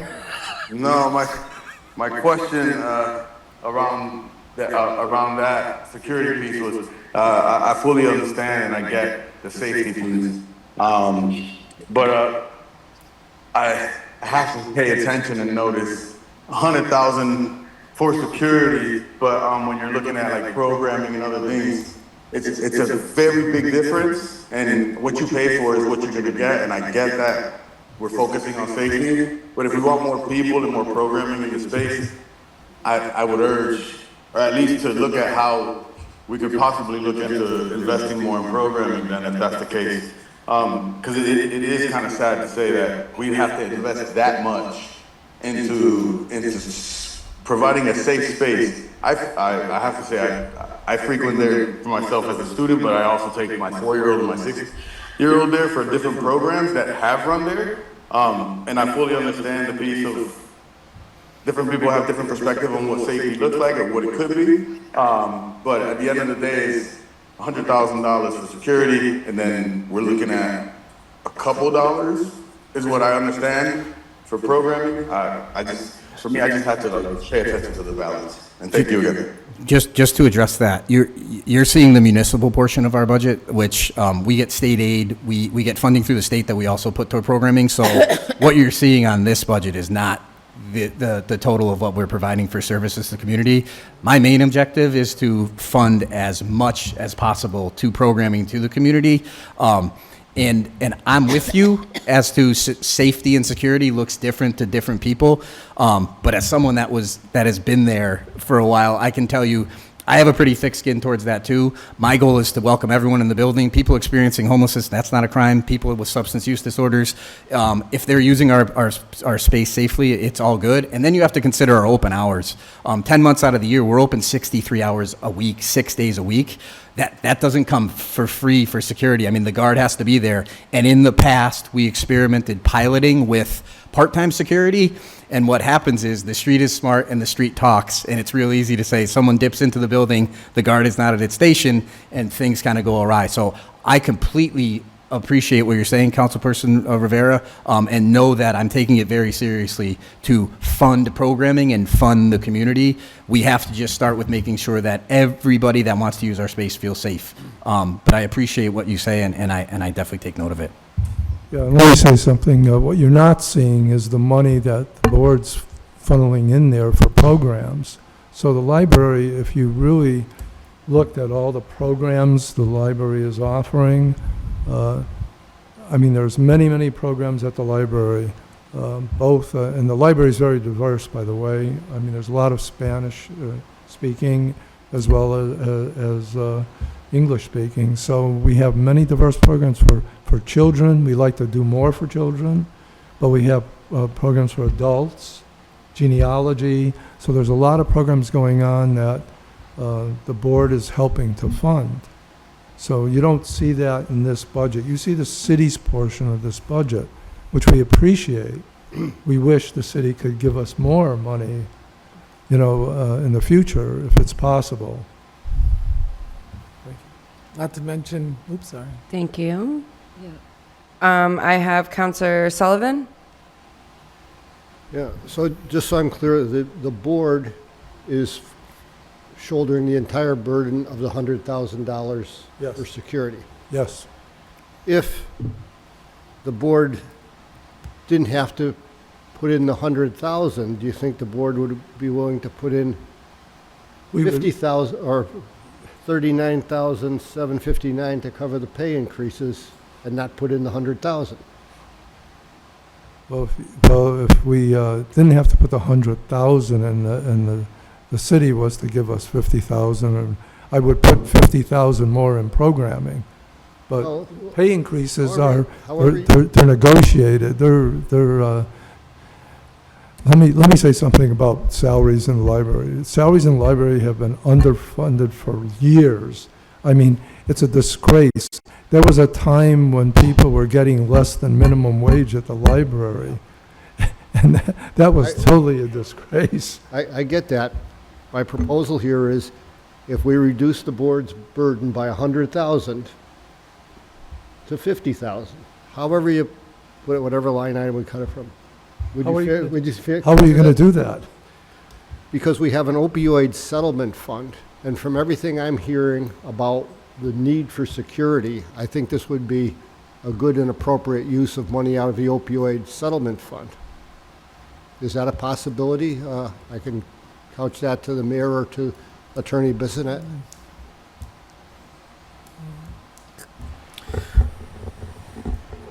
We can look into it.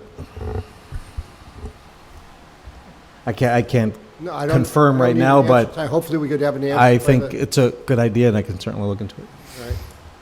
Okay. Let me say this, if you could come up with any, depending on what amount you came up with, I would match that amount and give it to the library for programs. But just take into consideration, the 100,000 we're paying is to a contractor. It's Orion Security. So I don't know how that would work if we had to renegotiate with them. Yeah. Do you want me to go? Did you want to respond? So let me try to add to the table here a little bit. There are three things in this budget that the city of Holyoke has been historically funding. That's all the personnel positions. That's the energy, and then there's also that line, library books. The library gets state aid from the Commonwealth of Massachusetts. If we maintain an average of what we budget for the library from the last 3 fiscal years plus 2.5%. And so with that formula in mind, I do my best to make sure that I don't go I don't increase this budget a little too much, because and then that becomes part of the formula. You'll notice in the energy line, it's substantially higher than it has in the past. That's because in the past, like every other department, we've underfunded it and figured it out at the end of the fiscal year. The current budget that's in front of you across the city, we've been able to include funding, I want to say 100% of all of our energy bills based on the projections that G&E gave us. So that's why you see that increase, and that's going to be part of the formula. The library, how much do you get for state aid, by the way? It varies, but this past year it was in the $150,000 range. So they get about $150,000 and they reinvest that in programming. And the library has been very creative in how they invest those $150,000 plus the additional $200,000 or so that they get out of interest with their investments. We've debated back and forth extensively about including in the budget dollar amount for security, and it's one that I've been keeping off the table on the city budget primarily because I'm, doing the best I can to control the increase in expenses here. And so there's a lot of working back and forth and see what the library can do. There's also, I was going to say, there's an effort, and we have, where we're trying to help respond to some of their capital needs. You'll get some of that very soon, along with other capital requests citywide, so that so that we can help with capital maintenance. They have much more flexibility than we do. When something happens, they can respond immediately. On our end, we got to do procurement, we got to do bids, we got to do, and sometimes the library just says, hey, we got the money, let's just do it, and they do it. Great, we appreciate that, but also we're trying to figure out how to work better together so that they don't do that, where the city can help with some of their capital needs, but certainly have been grateful to this point what the library has been able to do. The recent conversation is, hey, look, if you really want these things, you ought to really look at your budget and see what else everyone's sacrificing across the city, what you can potentially sacrifice. If it's a position, those are things that have remained off the table on the library side. That's fine. It's all good. But also, I'm trying to be if you look at fiscal year 25 actual, it was 747,000. The proposed currently, we're up at 828, and the trend we're going between now and the next 2 or 3 years, we can be well over $1 million. And that's great. We want to continue to support that, but also we want to limit and keep it incremental as much as possible. And so that's been my strategy and my struggle back and forth in this debate on how do we adequately fund the needs of the library.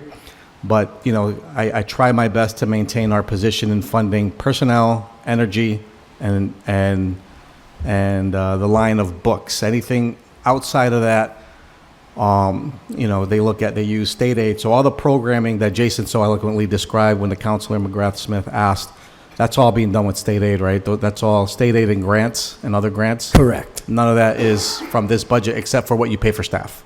Correct. Right. Just to paint that picture a little bit and the different sources they use to maintain services. And they do an incredible job. But yes, I do want to continue to figure out as we move forward how we continue to work with the library to pick up some of the slack around capital needs, but funding anything more than that, that's where we depend on the creativeness and the collaboration between the different revenue sources available to keep up with that. I like the idea of exploring opioid. I don't know if it's an eligible use. Maybe we'll find out. That'll defray 80,000 or 100,000, and you can choose to keep it and continue to collect interest or reinvest that 100,000 of programming. But I I do my best to make sure that every department they're exercises, and we stretch in those exercises, and stretching's painful, but we stretch. So. Well, we certainly appreciate what you're doing. Yeah, You know, we no, sit totally. down with you and talk about this all the time, so Yeah. we do appreciate it. Are you all set, Counselor? I have Counselor Bacon and then Counselor Purcell. I'll be brief. And I mean, I think the collaboration is great. The situation we're in, a 12% increase in a budget is really big in the environment that we're in. So, I mean, I hear the history, but in the here and now, we're in a tough place, and we're hearing from people they're in a tough place. So it's a tough one with a 12% increase. But for myself, I'm still looking at everything and looking over the whole to take to heart some of the feedback I've been getting around the balance of recruiting, retaining, Right. and retaining our citizens and their ability to live here. So I think we're in a really tough place right now looking at this budget, because if you look back over the last 2 years and then 3 years, our budget it's so big compared to what it was. So it's a challenging situation, and it is nothing against anybody for when those of us who are looking at trying to cut things in the budget. It's just trying to keep it affordable enough for the people who've lived here and have paid off their homes and are renting here, because everything causes everything else to go up, and the city budget is another one of those things. But Yeah. I think the collaboration is great. The city's picked up more and more over the years, from the way early years when the library was rehabbed and rebuilt. I mean, that was a huge shift in the city. So I think everybody's really tried to do their best over the years, and we'll keep on trying, right? Thank you. Thank you. Counselor Purcell and then Counselor Devine. I'll be very brief, I promise. So just I'm the chair of the DGNR, and I know that when Alyssa Zoller presented the opioid settlement money, there was a lot of restrictions on that money. I'm not saying it's not possible, but there's a lot of restrictions on how that money can be spent. And you're on the committee too, so you were there for the presentation. So I'm not saying it's out of the question, but I'm just saying I know there's a lot of restrictions on how they can spend it via the state. That's all. Thank you. Thank you. Counselor Devine. Yeah, thank you very much, both of you. And of course, I know George from Fire Commissioner. I want to give you a happy story, okay? Because I grew up in that area in Churchill on High Street, and we loved going to the library. And we actually played a game, which I would not advise kids to do today, but we walked the wall. Oh, yeah. Do you know yeah. about that? Okay. That we did. That was still going on when I started in 2005. Oh, wow, wow. But it was a great place to go, and we went there all the time, rode our bikes up there, and we wanted to see how far we could walk the wall. So it's nice that they're still doing that. We had They kids gotta- making it all the way around in 2005, so Yeah, they were you got to still. be careful. My parents grew up in the Parkway, too, so I have a lot of Oh, happy there stories you from go. home. Okay, thank you very much. Okay. I'd like to say just one more thing. Sure. If the library does have to absorb cuts, well, it's going to be cutter programs. So that'll affect a lot of people. I just want to mention that. Thank you. All right. I'm not seeing any other questions for the library. So George and Jason, thank you very much for being here. Thank you very Appreciate your much. time. Okay, we have planning. Page 24. Another first budget season upon us. Welcome, Eric. Thank you, and I didn't bring a +1. I didn't know that was a thing. It's all right. Page 24, everyone, in the book.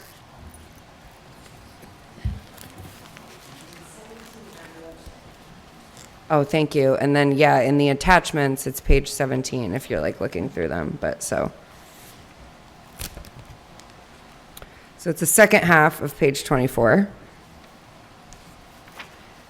And same thing, we'll just, if there's any changes that you want us to be aware of.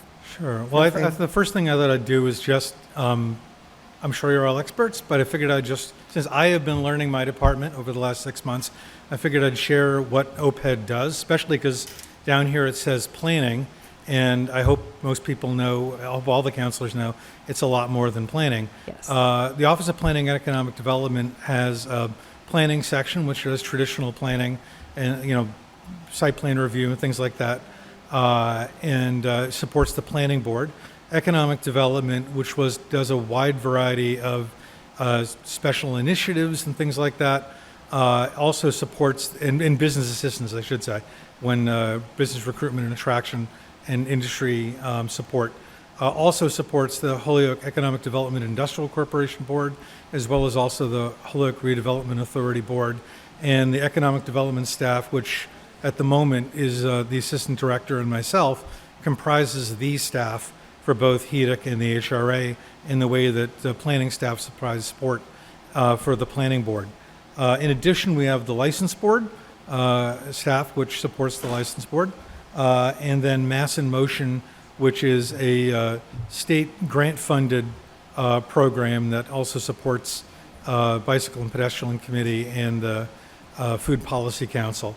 And in the department, in addition to sort of a wide variety of things that it does, provides regular support, in addition to the boards I mentioned, to the Tourism Advisory Committee, the Local Historic District Commission, the Historic District Commission as well. When describing the budget is largely level services are unchanged. There are a couple notable changes. One, with the economic development side of the house used to have a clerk or administrative assistant. We haven't had an administrative assistant for the past year, and so in the personnel line there is added in an administrative assistant. Part of the reason I was mentioning the large number of committees and boards that the office supports is in fact because it's of significant help to have administrative assistants to support some of those board activities, especially a lot of minutes and things like that, and proper postings. A couple of the items in the expense line that you'll notice are there's a historic, what is the term of art that's used? Historic program costs item. And over the last couple of years, with support of the Pioneer Valley Planning Commission, the Historic Commission has been developing a both historic style guide going over the historic preservation assets rather fully and completely for the city of Holyoke, and also providing support and guidance about how individuals who are looking either into celebrating and being aware of the historic assets of the city or supporting the preservation of those assets can participate. And so the costs that are seen there support both the finalization of that guide and also some technical assistance from PVPC, which is contemplated through the order that exists right now that's before you elsewhere, to merge the local Historic District Commission and the Historic District Commission, which is a relatively complicated process in terms of making sure it's done right for both state law and for city ordinance. And trying to think of what else. I think most other things were carried through fairly straightforwardly. I do think that when it comes to the professional services or contracted line, which right now is in for $1, my approach and belief is that we can support initiatives from the city on behalf of the city and for the city in partnership with the boards HEDIC and HRA, as well as in addition with utilizing state grants. And so through the mayor, I would anticipate coming back to the mayor first, and then seeing how he wants to handle or address any city investments to match redevelopment activities, particularly, as I think we've discussed more than once, there's a prioritization of doing redevelopment on Southern High Street and Newton Street in that area, which, as you described earlier, the Library Commons and Essex Commons projects that are coming to completion. And this is, if you look on a map and you look at where the different areas in the city are, where there have been substantial redevelopment activities that are anchored typically in mixed-use affordable housing developments, the next place for that activity is really in that Southern High Street, Newton Street area. And so it's not currently a request that's before you. And if I can use purely state funds and HRA funds and other things, do so. But I do say, when I look out at what I'm excited about and what I think matches the ambitions that I've heard from people coming into the city, is of significantly trying to revitalize that corridor. That's an area where obviously it would require some additional technical assistance beyond what we have within our department. I'm excited, by the way, about a lot of things in the city, and I've definitely enjoyed learning the department in the city as I've gone along. So with that, I want to stop and answer questions. Thank you so much. Councilor Bacon. Thank you. Thanks for coming in, and I hope our Ward 5 project is still moving along okay. That's my favorite. It is actually I assume you're talking about the big enchilada? Yes, the plaza. Cypress Equities has closed on the property. They've acquired the Kmart building and the plaza in front of it now. Good. And I can just tell you there is literally no surer sign. In conversations with them running up to your vote and some of the due diligence they did immediately afterwards, I know that they had an out clause. All purchase and sale agreements have this. They had an out clause that if they had wanted to, they could have paid some fee to Transformco and basically walk away from the city of Holyoke. Instead, they spent millions of dollars acquiring the building, which is as sure a sign as you can have that in short order we're going to see the site plan come forward to the planning board and the demolition the documentation for demolition permits coming forward to the building department and them executing as described. Very good. Thanks for the update. You're welcome. Sorry for the little segue there. That's the one thing we I all have to- agree I on. have to take So these opportunities. absolutely, I They understand arise. But, wholeheartedly. But back to the budget, because your increase in your department is, again, one of the larger ones. And from what I'm seeing, looking back and forth, it looks like it's mostly in pay and that historic program that you're alluding to. Yes. And for pay, Are there any other big drivers? Oh, I'm sorry. I'm sorry. No, and I was just mentioning that the pay is restoring back an administrative assistant in economic development, almost entirely or primarily, not all 65,000, but it's primarily composed of adding back into our personnel line administrative assistant for economic development. Is that a position that was cut last year? Yes, before my time, but yes. Okay. Yes. All right, thank you. Yeah. That, And the answer to that otherwise is no, there are not any other. I described where the costs were. okay, all right, thank you. You're welcome. Anyone else? Oh, Councilor Purcell.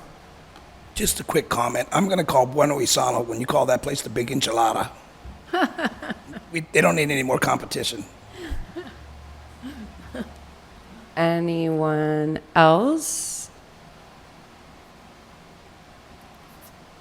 All right. Thank you. Seeing none. Thank you, Eric. Appreciate your time. Thank you. And hopefully the flag. Yeah, you're There you go. Holyoke hard today. We love it. Have a good night, Aaron. Good night. Take care. All right. Community development, Alicia. See you on the Zoom. Jeez, see you on the Zoom. What page is that? I don't have a page here.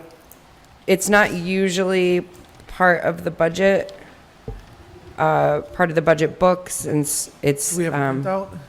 So we typically provide it through the CDBG budget book. Yes. The annual allocation book. However, I did prepare for the mayor and the finance team that budget that was in the budget book. We prepared it on the city form. Okay. And I have shared that with Jeffrey. Okay. And so if you could pull that up, that way you can see the numbers. That would be great. Perfect. Thank you.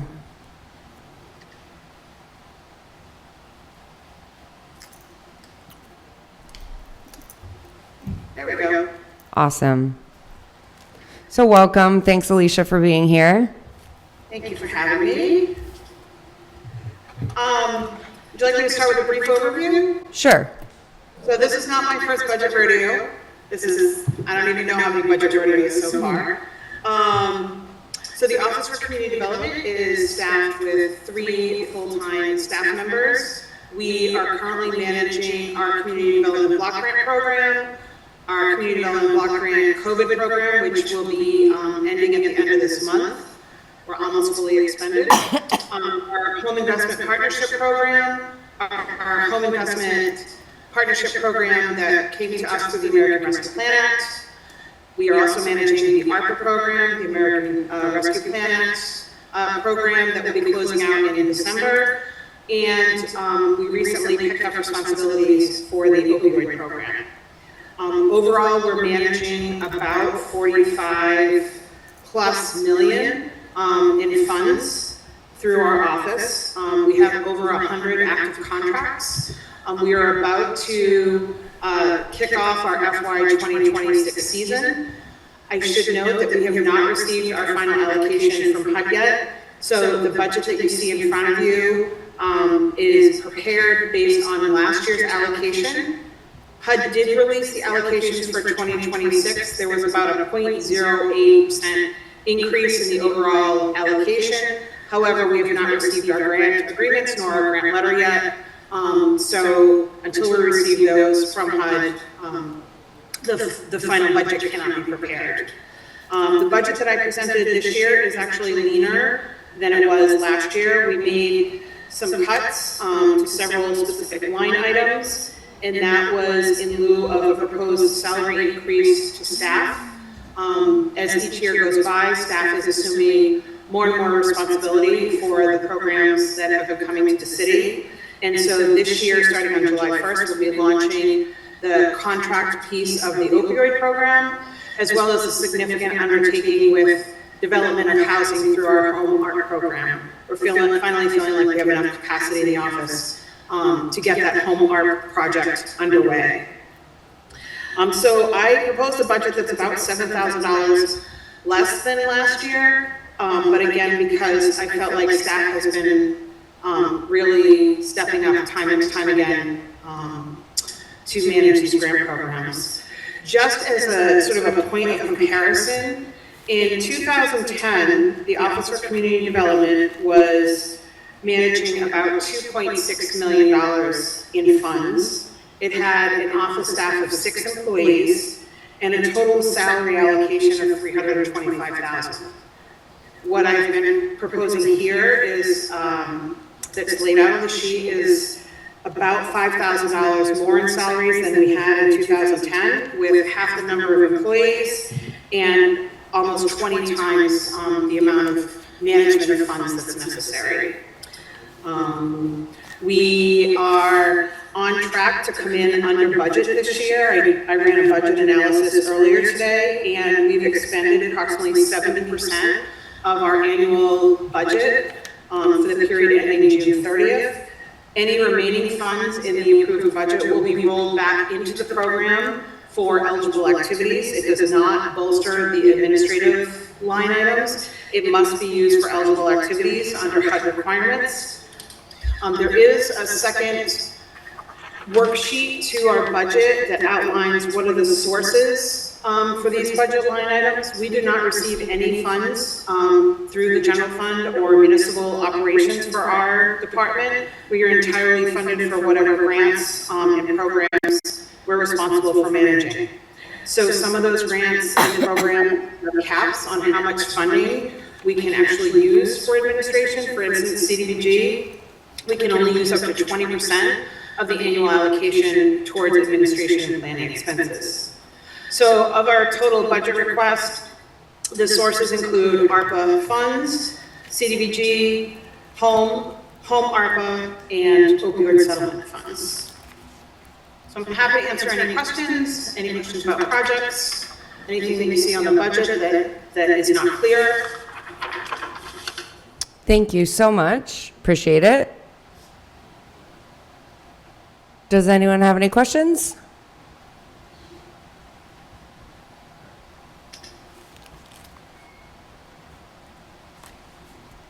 Councilor Bacon? Thank you. So I guess my only comment would be is that this budget is, from my perspective, a self-contained budget, if you will, in that it's funded from everything that is coming into it and managed by it. Would that be a fair statement, Alicia? Councilor, I think that's a fair statement, yes. The budget is for the purposes of administrating the funds that we are responsible for.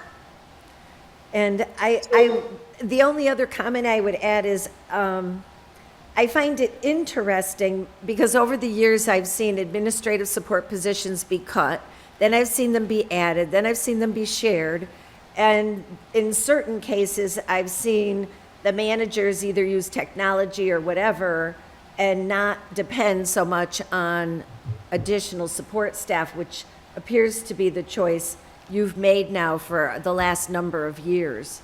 But it seems to be a model that's working in the arena that you all live in, at least. Do you see your arena as being unique in that way? I think that our arena is constrained by the availability of funds to fund positions, number one. It's constrained by the complexity of the tasks.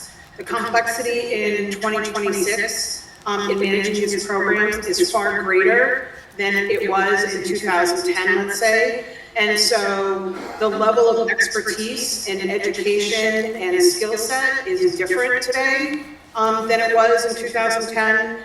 And certainly from an administrative point of view, we no longer need a secretary, so to speak, to type letters or take dictation. And so technology certainly has played a role in it, but I really think that the complexity of the subject matter is one of the drivers here. Okay, thank you. You're welcome.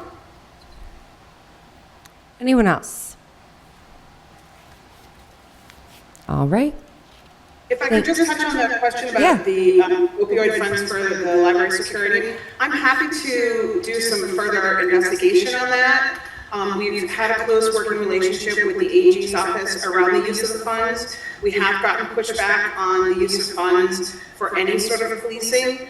But I think that the mayor and I can make a good case around the library, and perhaps that security could be bolstered with perhaps with some harm reduction, that sort of thing, that maybe we could make a case to support the library. And like I said, happy to do that. Appreciate that. Sounds good. All right. Thanks, Alicia. Thanks for your time. Thank you. Everyone, have a great summer. You too. All right. I know they're waiting in the hallway patiently. Chief, it's your turn, sir. He's on his way out. He was just in here chatting with me. Ah. Time to wrap it up. That is page 25. Welcome. Come on in, gentlemen. Joe, you can come in. Yeah. Yeah. You've been here before. All right. Welcome, Chief. Long time no see. Madam President. Thank you, sir. Welcome. Sergeant Zerhide. Sergeant, right? Sergeant? Correct. Nice to see you. You too. Thank you both for being here, and I will not take up any more time and let you guys get into it. What we've just been doing is having folks go through anything that you want us to be aware of. So take it away. Sure. Thank you, Madam President, Mr. Mayor, members of City Council.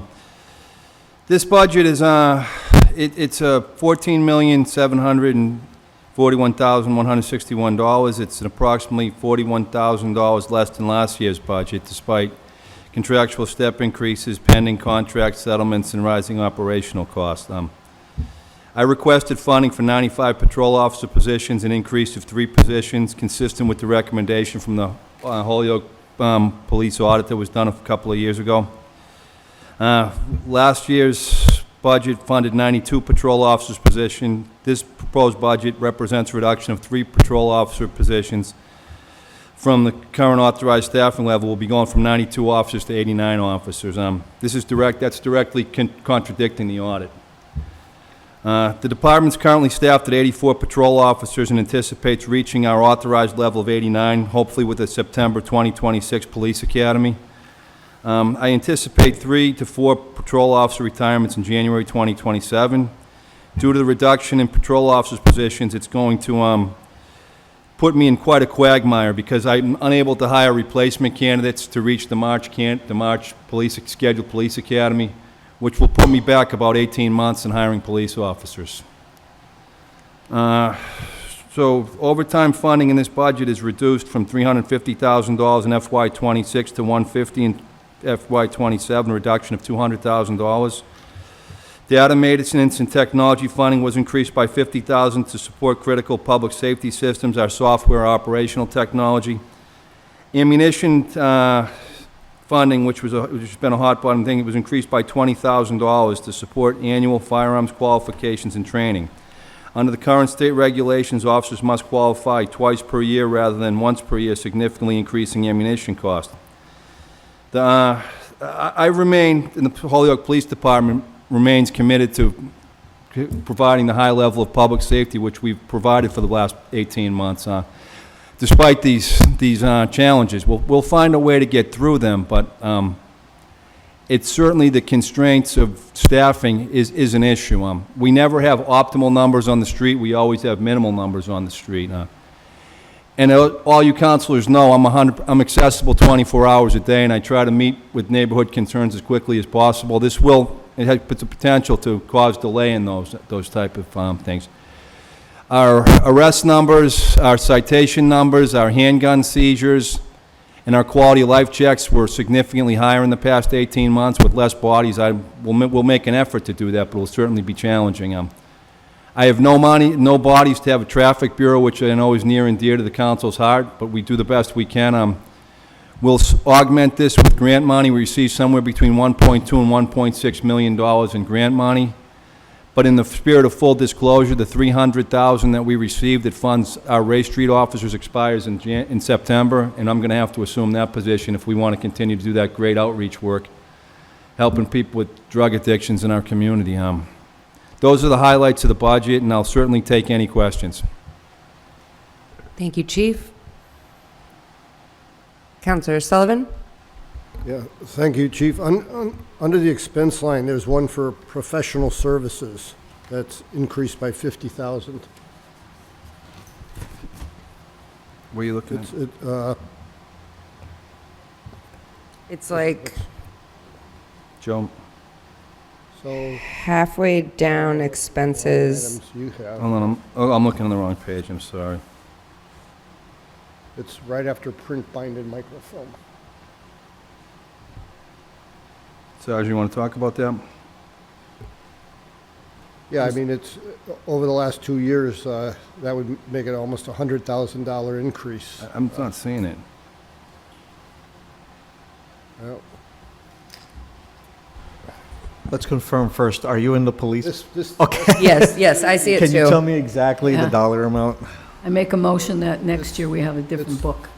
The exact dollar amount recommended is $350,000, which is an increase of $50,000 over? Oh, no. I That's, think you're looking at subscriptions and data. that's data management. That's data management, Counselor. So what that is, that's ShotSpotter, that's our records management system, that's our tech stuff that we use to manage pretty much the entire police operations.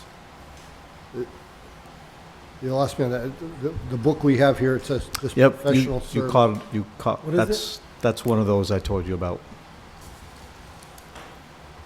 Is what is up on the screen, is that, Yeah, it's, so we want it to actually say data management equipment and not professional services? yeah, it's line 53010. It's data management Yeah, I have it equipment. right here.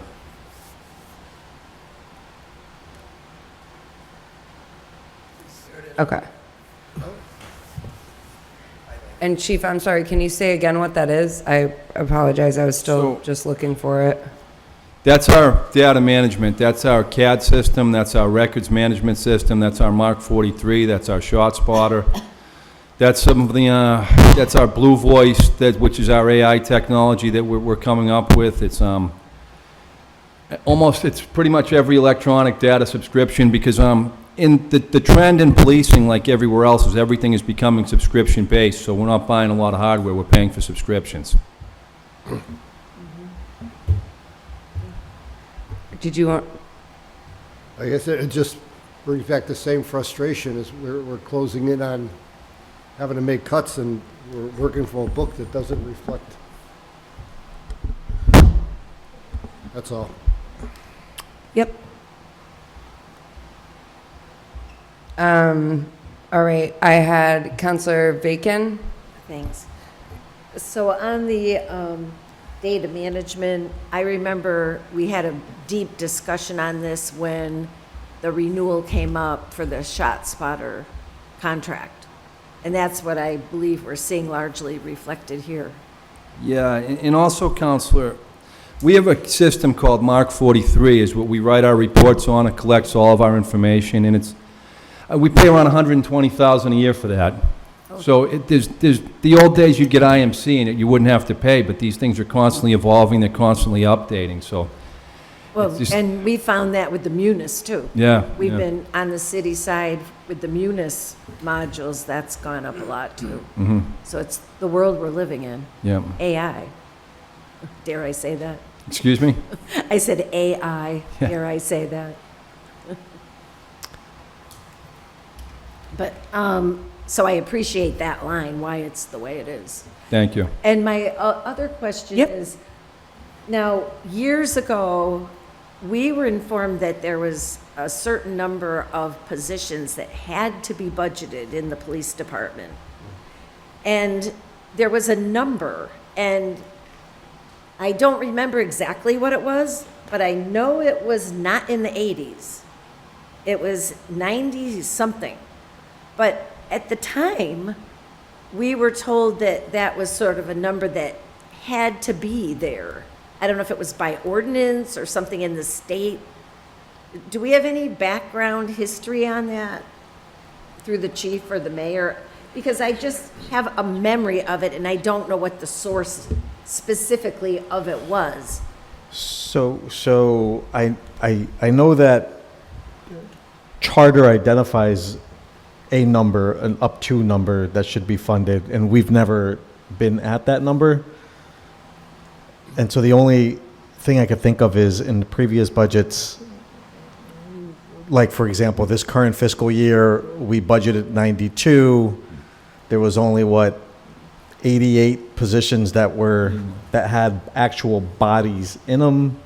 And so they're, with that understanding, the council would vote and support if whether or not they want to cut that that additional capacity, but we've maintained this current one in front of you. The number that's there funds how many current bodies you have right now that are in the position? We have 85 bodies in the position and 4 in the pipeline to get hired for September. So that brings it up to 89, and that number that you see budgeted, or that you see budgeted there, is to fund 89 exactly. Okay, and last year we funded 92. We've funded, right, so the budget that was voted on and approved was for 92, which 88. And I know, 91 is- I'm hearing you, we didn't get there. Right. I get okay, that, and that's yeah. why we go to the overtime. But if we're almost to the 89, it seems like we're doing better than we were 2 and 3 years ago. But this feels like we're just cutting our police department without like affirmatively making a plan that we're cutting our police department. Yeah. I just, no, I hear I'm you. concerned because we need boots on the ground in our city. Because already, if you're out on the far side of the city, people basically have the attitude, there's no way the police are gonna be able to get out there in any short order because they're so intensely pulled to the mall and downtown and this and that. So I'm just concerned when I see us seeming to feel like we're walking away from keeping those goals. Yeah, so, Councilman, you're absolutely right. I would say two things. One, the requested amount that was cut here is a little over 1.1 million. And really, if we funded what was requested, we'd be at the levy limit again. And there goes back to the concern about, it's getting too expensive ratepayer. So we have to somehow balance the need across the board. The other thing I'll say too is there's a systemic issue in the police department as far as funding is concerned. And we're working hard in trying to get to the bottom line of that systemic issue so that we can get the money that I know exists in the budget as it currently stands and adequately fund what the chief needs to keep up with services. And those systemic issues are with the union contracts that we're currently trying to untangle. But, so, I mean, I can't debate things I don't know anything about. No, it's but, okay. Yeah. but the contracts have all been negotiated through our law department and with outside counsel. No, we're right now in mediation. So you're saying you're in the middle of it now relative to those contracts? That's right. And so so it's not a problem with the current contract. We don't have a contract. we don't have a contract right now. So my the way that I look at this is just like we look at any department, we want to find the efficiencies. We're doing the same thing over, what can we be doing different? And we're finding the knots in the contracts that are currently being negotiated. And what I don't want to do, Counselor, and I'll talk openly about, I don't want to keep throwing money at a problem if it isn't going to bring the resolution that we're looking for. And so I'm of the belief that there is money in this budget. We just need to resolve some of those knots that are there so that we can get the chief the adequate services and the residents they deserve. Meanwhile, you heard the Taxpayers Association. I've heard concerns from this council. There are people on fixed incomes. Their budgets are extremely tight at home. We need to maintain rate increases, and 1.1 million, 600,000 for every 0.5%. So that's nearly a 1% addition to the budget right at the levy limit. And so, it's just one of those things. What does this community want? Happy to throw in there the 1.1 million, but also, if we're talking about resolving issues and eliminating areas where there's waste so that we can reinvest that money and looking out for the ratepayers and actually keeping up with adequate services all at the same time, then we have to really make the tough decisions we need to make so that we're not just doing the same thing over and over and expecting different results. And I think that that's what is going on in the police department, but also, across the board, departments everywhere got challenged, including the library. So, it's in the matter of what people want to do. If I hear from the council otherwise, and this is more important, then perhaps we can revisit and take away from something else, or tax the levy limit, or So I guess that's where guidance is more than welcome. Council is more than welcome to. As follow-up through the chair, Sure. philosophically, I get it. I'm with you. I just want to see the same philosophy and the same application across all the departments. I'm looking at one that appears to me to be taking a hit, and I'm looking at others getting double-digit increases. Now, granted, the amount of the money is That's a different ballgame. That's right. And I'm not discounting that. I mean, so we all know we're not talking apples and apples here. However, the concept of adding or cutting positions is throughout the board. Yep. Where we've added positions in some departments, I would argue not essential. I see police essential. We're in a competition between 1 and 2, the most dangerous city in the state. I mean, that's not a competition we want to be in, but that's what's all over our social media. So, I mean, we're adding a planner in conservation, but we're cutting police. I can't reconcile that. So to me, if we're going to cut the police, we got to be cutting all these other non-essential things. I mean, we all know we can't add anything to this budget. I mean, what's coming to us, we can only cut from. We can't say, oh, Mayor, we want you to put this back in and take this out over here. We don't have that ability, but I'm just making my point. I would like to bring that same intensity that you're bringing to this department to every department. Councilor, very good points. I think it just falls down to in the matter of perspective. And so you're right, the cost is substantially different. I'd also include in the argument, no other department besides police has the surplus flexibility as other departments. Also, other departments have limited deficiencies. We're finding inefficiencies within the police department that we're trying to untangle. So yeah, it's $16,000 increase for a department versus a $300,000. You know what I mean? Like those are big deals. Yeah, I But get the that. biggest difference is we have a budget. We need a balance.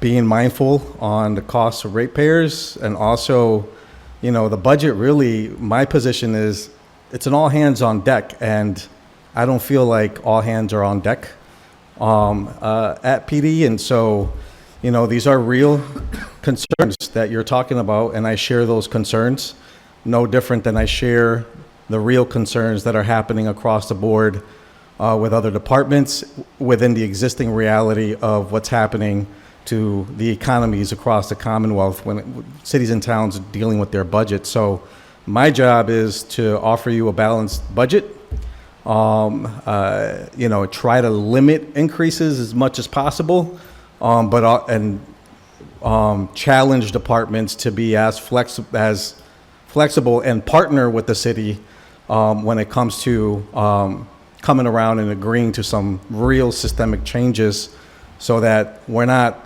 again, I've been here for 4 years and we've been talking about the same problems. Thankfully, we have a qualified chief who's really brought a new level of accountability. But there are some systemic issues that are outside of his own control, and so that's going to require other stakeholders to step up and really look out for the interests of the taxpayers and not just of the interests of themselves. So that's what I'm trying to untangle here, and the point I'm trying to make, so that we can support the person who's on a fixed income on Social Security, like Councilor Graney said, making $30 a month. This is some serious cost pressures happening at homes. PD has some flexibility other departments don't have. And, we really need to work together to try to figure out how to best keep up with the needs and eliminate corners where there are wastes happening in this budget. Thank you. And my last question is about the overtime. Last year, we had a big debate that the overtime should be funded for what it really would be. Granted, we see most of the transfers come out of unfilled positions going into the overtime, but now we're back to not funding the overtime. So is the assumption in this budget that even though the positions have been decreased by 3, that we're still going to have so many unfilled positions that we're going to fund the overtime through transfers? Or are you seriously thinking we're not going to have overtime to the amount that we've had ever since I've been around? So that's the exercise that we need to go through, and the reality that all personnel needs to come around and understand what we're dealing with when trying to come to a conclusion on what we're going to agree to support services. And so, we'll look under every couch cushion and make sure we can keep up with the needs, but also, like, to your point, that is the challenge and reality we're going to be going through. And it's just in the matter of how serious, people are with keeping up with the real needs of the police department to maintain quality services. We have to keep an eye on that for sure. It's going to challenge the chief to make sure that we're controlling that as much as possible. So we're not hitting $1 million plus,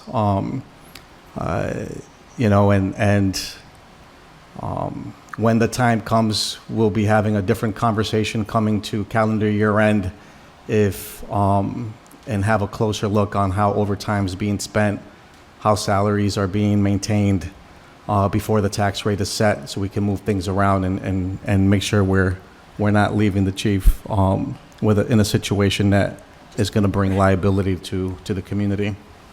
And my last question is, since the positions are lower and the overtime is cut down to almost nothing, are you thinking you're going to be coming in with a supplemental budget? So that's a strategy, and it's just, again, we have to, and not just with PD, obviously, departments everywhere, things were budgeted conservatively. We want to reevaluate revenue, where our values are, what our excess capacity really is, to see where we can shift dollars amounts to hit our targets as far as the services are concerned. So, not just police, but across the board, we're going to continue to monitor the budget and see where the shortfalls exist. And if we need to do a supplemental, we will. If we don't, and it turns out, we're going to do all right, then that's great news. So it's going to require careful eye, counselor, to make sure that we're hitting our benchmark. I hear you on that, but I see $1 million just looking at this page, just saying. And that would bring us right up to the levy limit. Thank you. Thank you. I had Councilor Rivera on my list, but then I don't see any hands up online, so I just want to make sure I'm not missing anyone. All right, are there? I guess I have my hand raised. There's a lot for me to say, but I'll just keep it to myself for now. It's amazing to me that in a time where we keep hearing the rhetoric around things being tight, when the rhetoric is that people at home have to tighten their belts and make sure that their budgets are tight. It's amazing to me that when certain budgets get challenged, the same conservatives step up and are not as conservative. I appreciate the time and thank you. Okay. Councilor Bacon? One last comment. The priority of our government, in my view, is to provide a safe community for our citizens. That's priority 1. 2, this budget is filled with highly paid people getting 10% increases this year. So let's not pretend there's money in here that is giving people considerable increases in their salaries. Call it an adjustment, call it a revision, call it whatever you want, but I'm just making the point. And to say that a person is or isn't conservative relative to a comment about a budget is an opinion. And I'm making the points I'm making relative to the review I'm doing of the budget, and I'll continue to make my review. And I've heard fellow counselors say it's our job to make the needed cuts, and we'll see what the will of the body will be. Thank you. Thank you. I have Counselor Rivera and then Counselor Purcell. No, thank you, Madam Chair, and I appreciate the commentary from my colleague.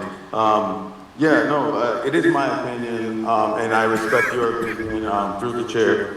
It's just, again, I just wish that the passion was for all the other departments as well and throughout the whole city, because it's not fair that when we're talking apples to oranges, when we're adding or taking away a certain dollar amount with regards to a budget, if we're adding to a salary that brings someone up to about 70,000 versus someone that's probably bringing home 220,000, there is a big difference. I know we're talking just words, but if we actually match the numbers and salaries to each other, they wouldn't equate. The words that we're bringing up wouldn't necessarily make sense. But again, I appreciate the opinions. Again, it's my opinion, and I respect my colleagues too as well. I just wanted to put it out. Thank you.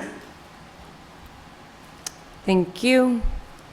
Counselor Purcell? I'll be very brief, I promise. Thank you, Mr. Mayor, for doing the very first thing we did on the city council was do the MMA, and that's going to help us straighten out all of our budget problems, hopefully, and life will be better. That's all. Thank you. Thank you. Are there any other questions? I'm so sorry. Counselor Devine. That's quite all right. First of all, thank you both for being here today, and thank you for going out on those streets and doing what you have to do. And I respect the police and fire very much, and I don't think you can adequately cut them. I don't think you can. It just really upsets me when I hear they're making too much money. Well, you go out in the street and you try to get in an alley and not have somebody with a gun go after you. So, again, I'm not crazy about this book. You know that, because I have no idea, like we used to do, how many sergeants, how many lieutenants, how many captains. It's not there, so I can certainly ask the chief another time. But one question I do have is reform bill certification. What is that? Yeah, so that was, Counselor, thank you. That was part of the police reform bill. It was supposed to be a certification for the police department. The state's never acted on it. We've never received it. We leave it there just in case. Okay, good. In case, that's why it's not funded. It's listed, but we don't actually, it's not funded. Okay. Yeah, they haven't called looking for it yet. I mean, it's about the only thing that they've mandated that they haven't stepped on us. If you look at the ammunition, a lot of what's gone on here with our budget, and I suggest when you see Representative Duffy and Senator Vialis, let them know that public safety mandates are coming fast and furious without any state money attached to them, and it's putting all of us in this room in a quagmire. I just want to thank you very much for your service. Appreciate it. Yeah, no, Chief's doing, got to say, an amazing job. And just to remind everybody too, since I've started to date, we've done nothing but continue to do what we can to step up our game at the police department budget-wise. This is the first year, there's this level of challenge putting my lens as a manager and taking, feelings and emotions off the table here for a moment. There are some systemic issues going on and how we're spending money.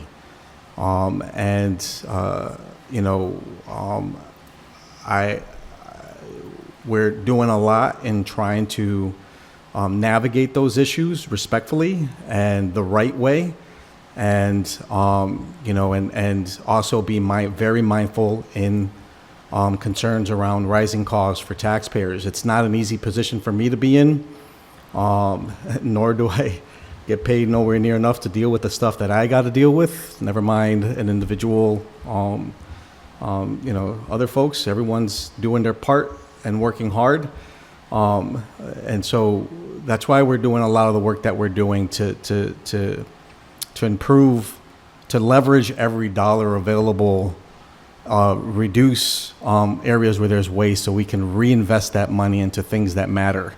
The audit was very telling, and we have a lot of wins in what we've been able to do the last few fiscal years.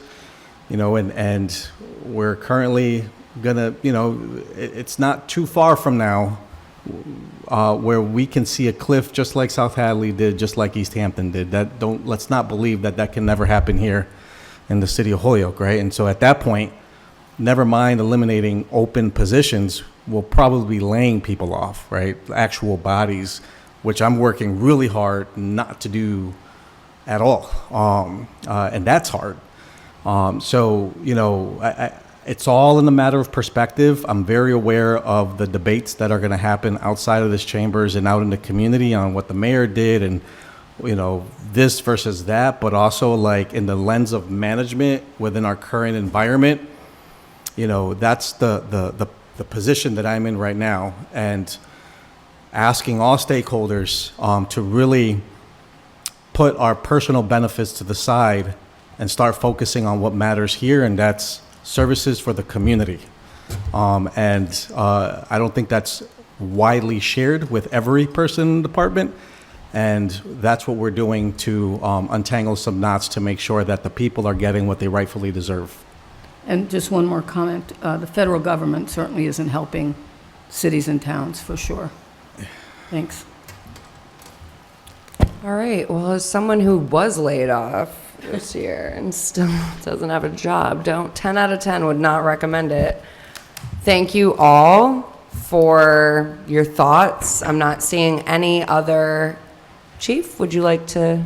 Just in closing, I want to thank the council, thank the mayor, and most importantly, I want to thank the hardworking men and women of the Holyoke Police Department who go out into very dangerous situations every single day, every single night, and they keep the city of Holyoke safe despite the challenges, budget. You have faith, your police department works extremely hard for you, and they've really stepped up their game in the last 18 months, and I thank all the hardworking men and women of the Holyoke PD for everything they do. And we really appreciate them. Thanks, Chief. All right, everyone, so this wraps up our budget hearing process.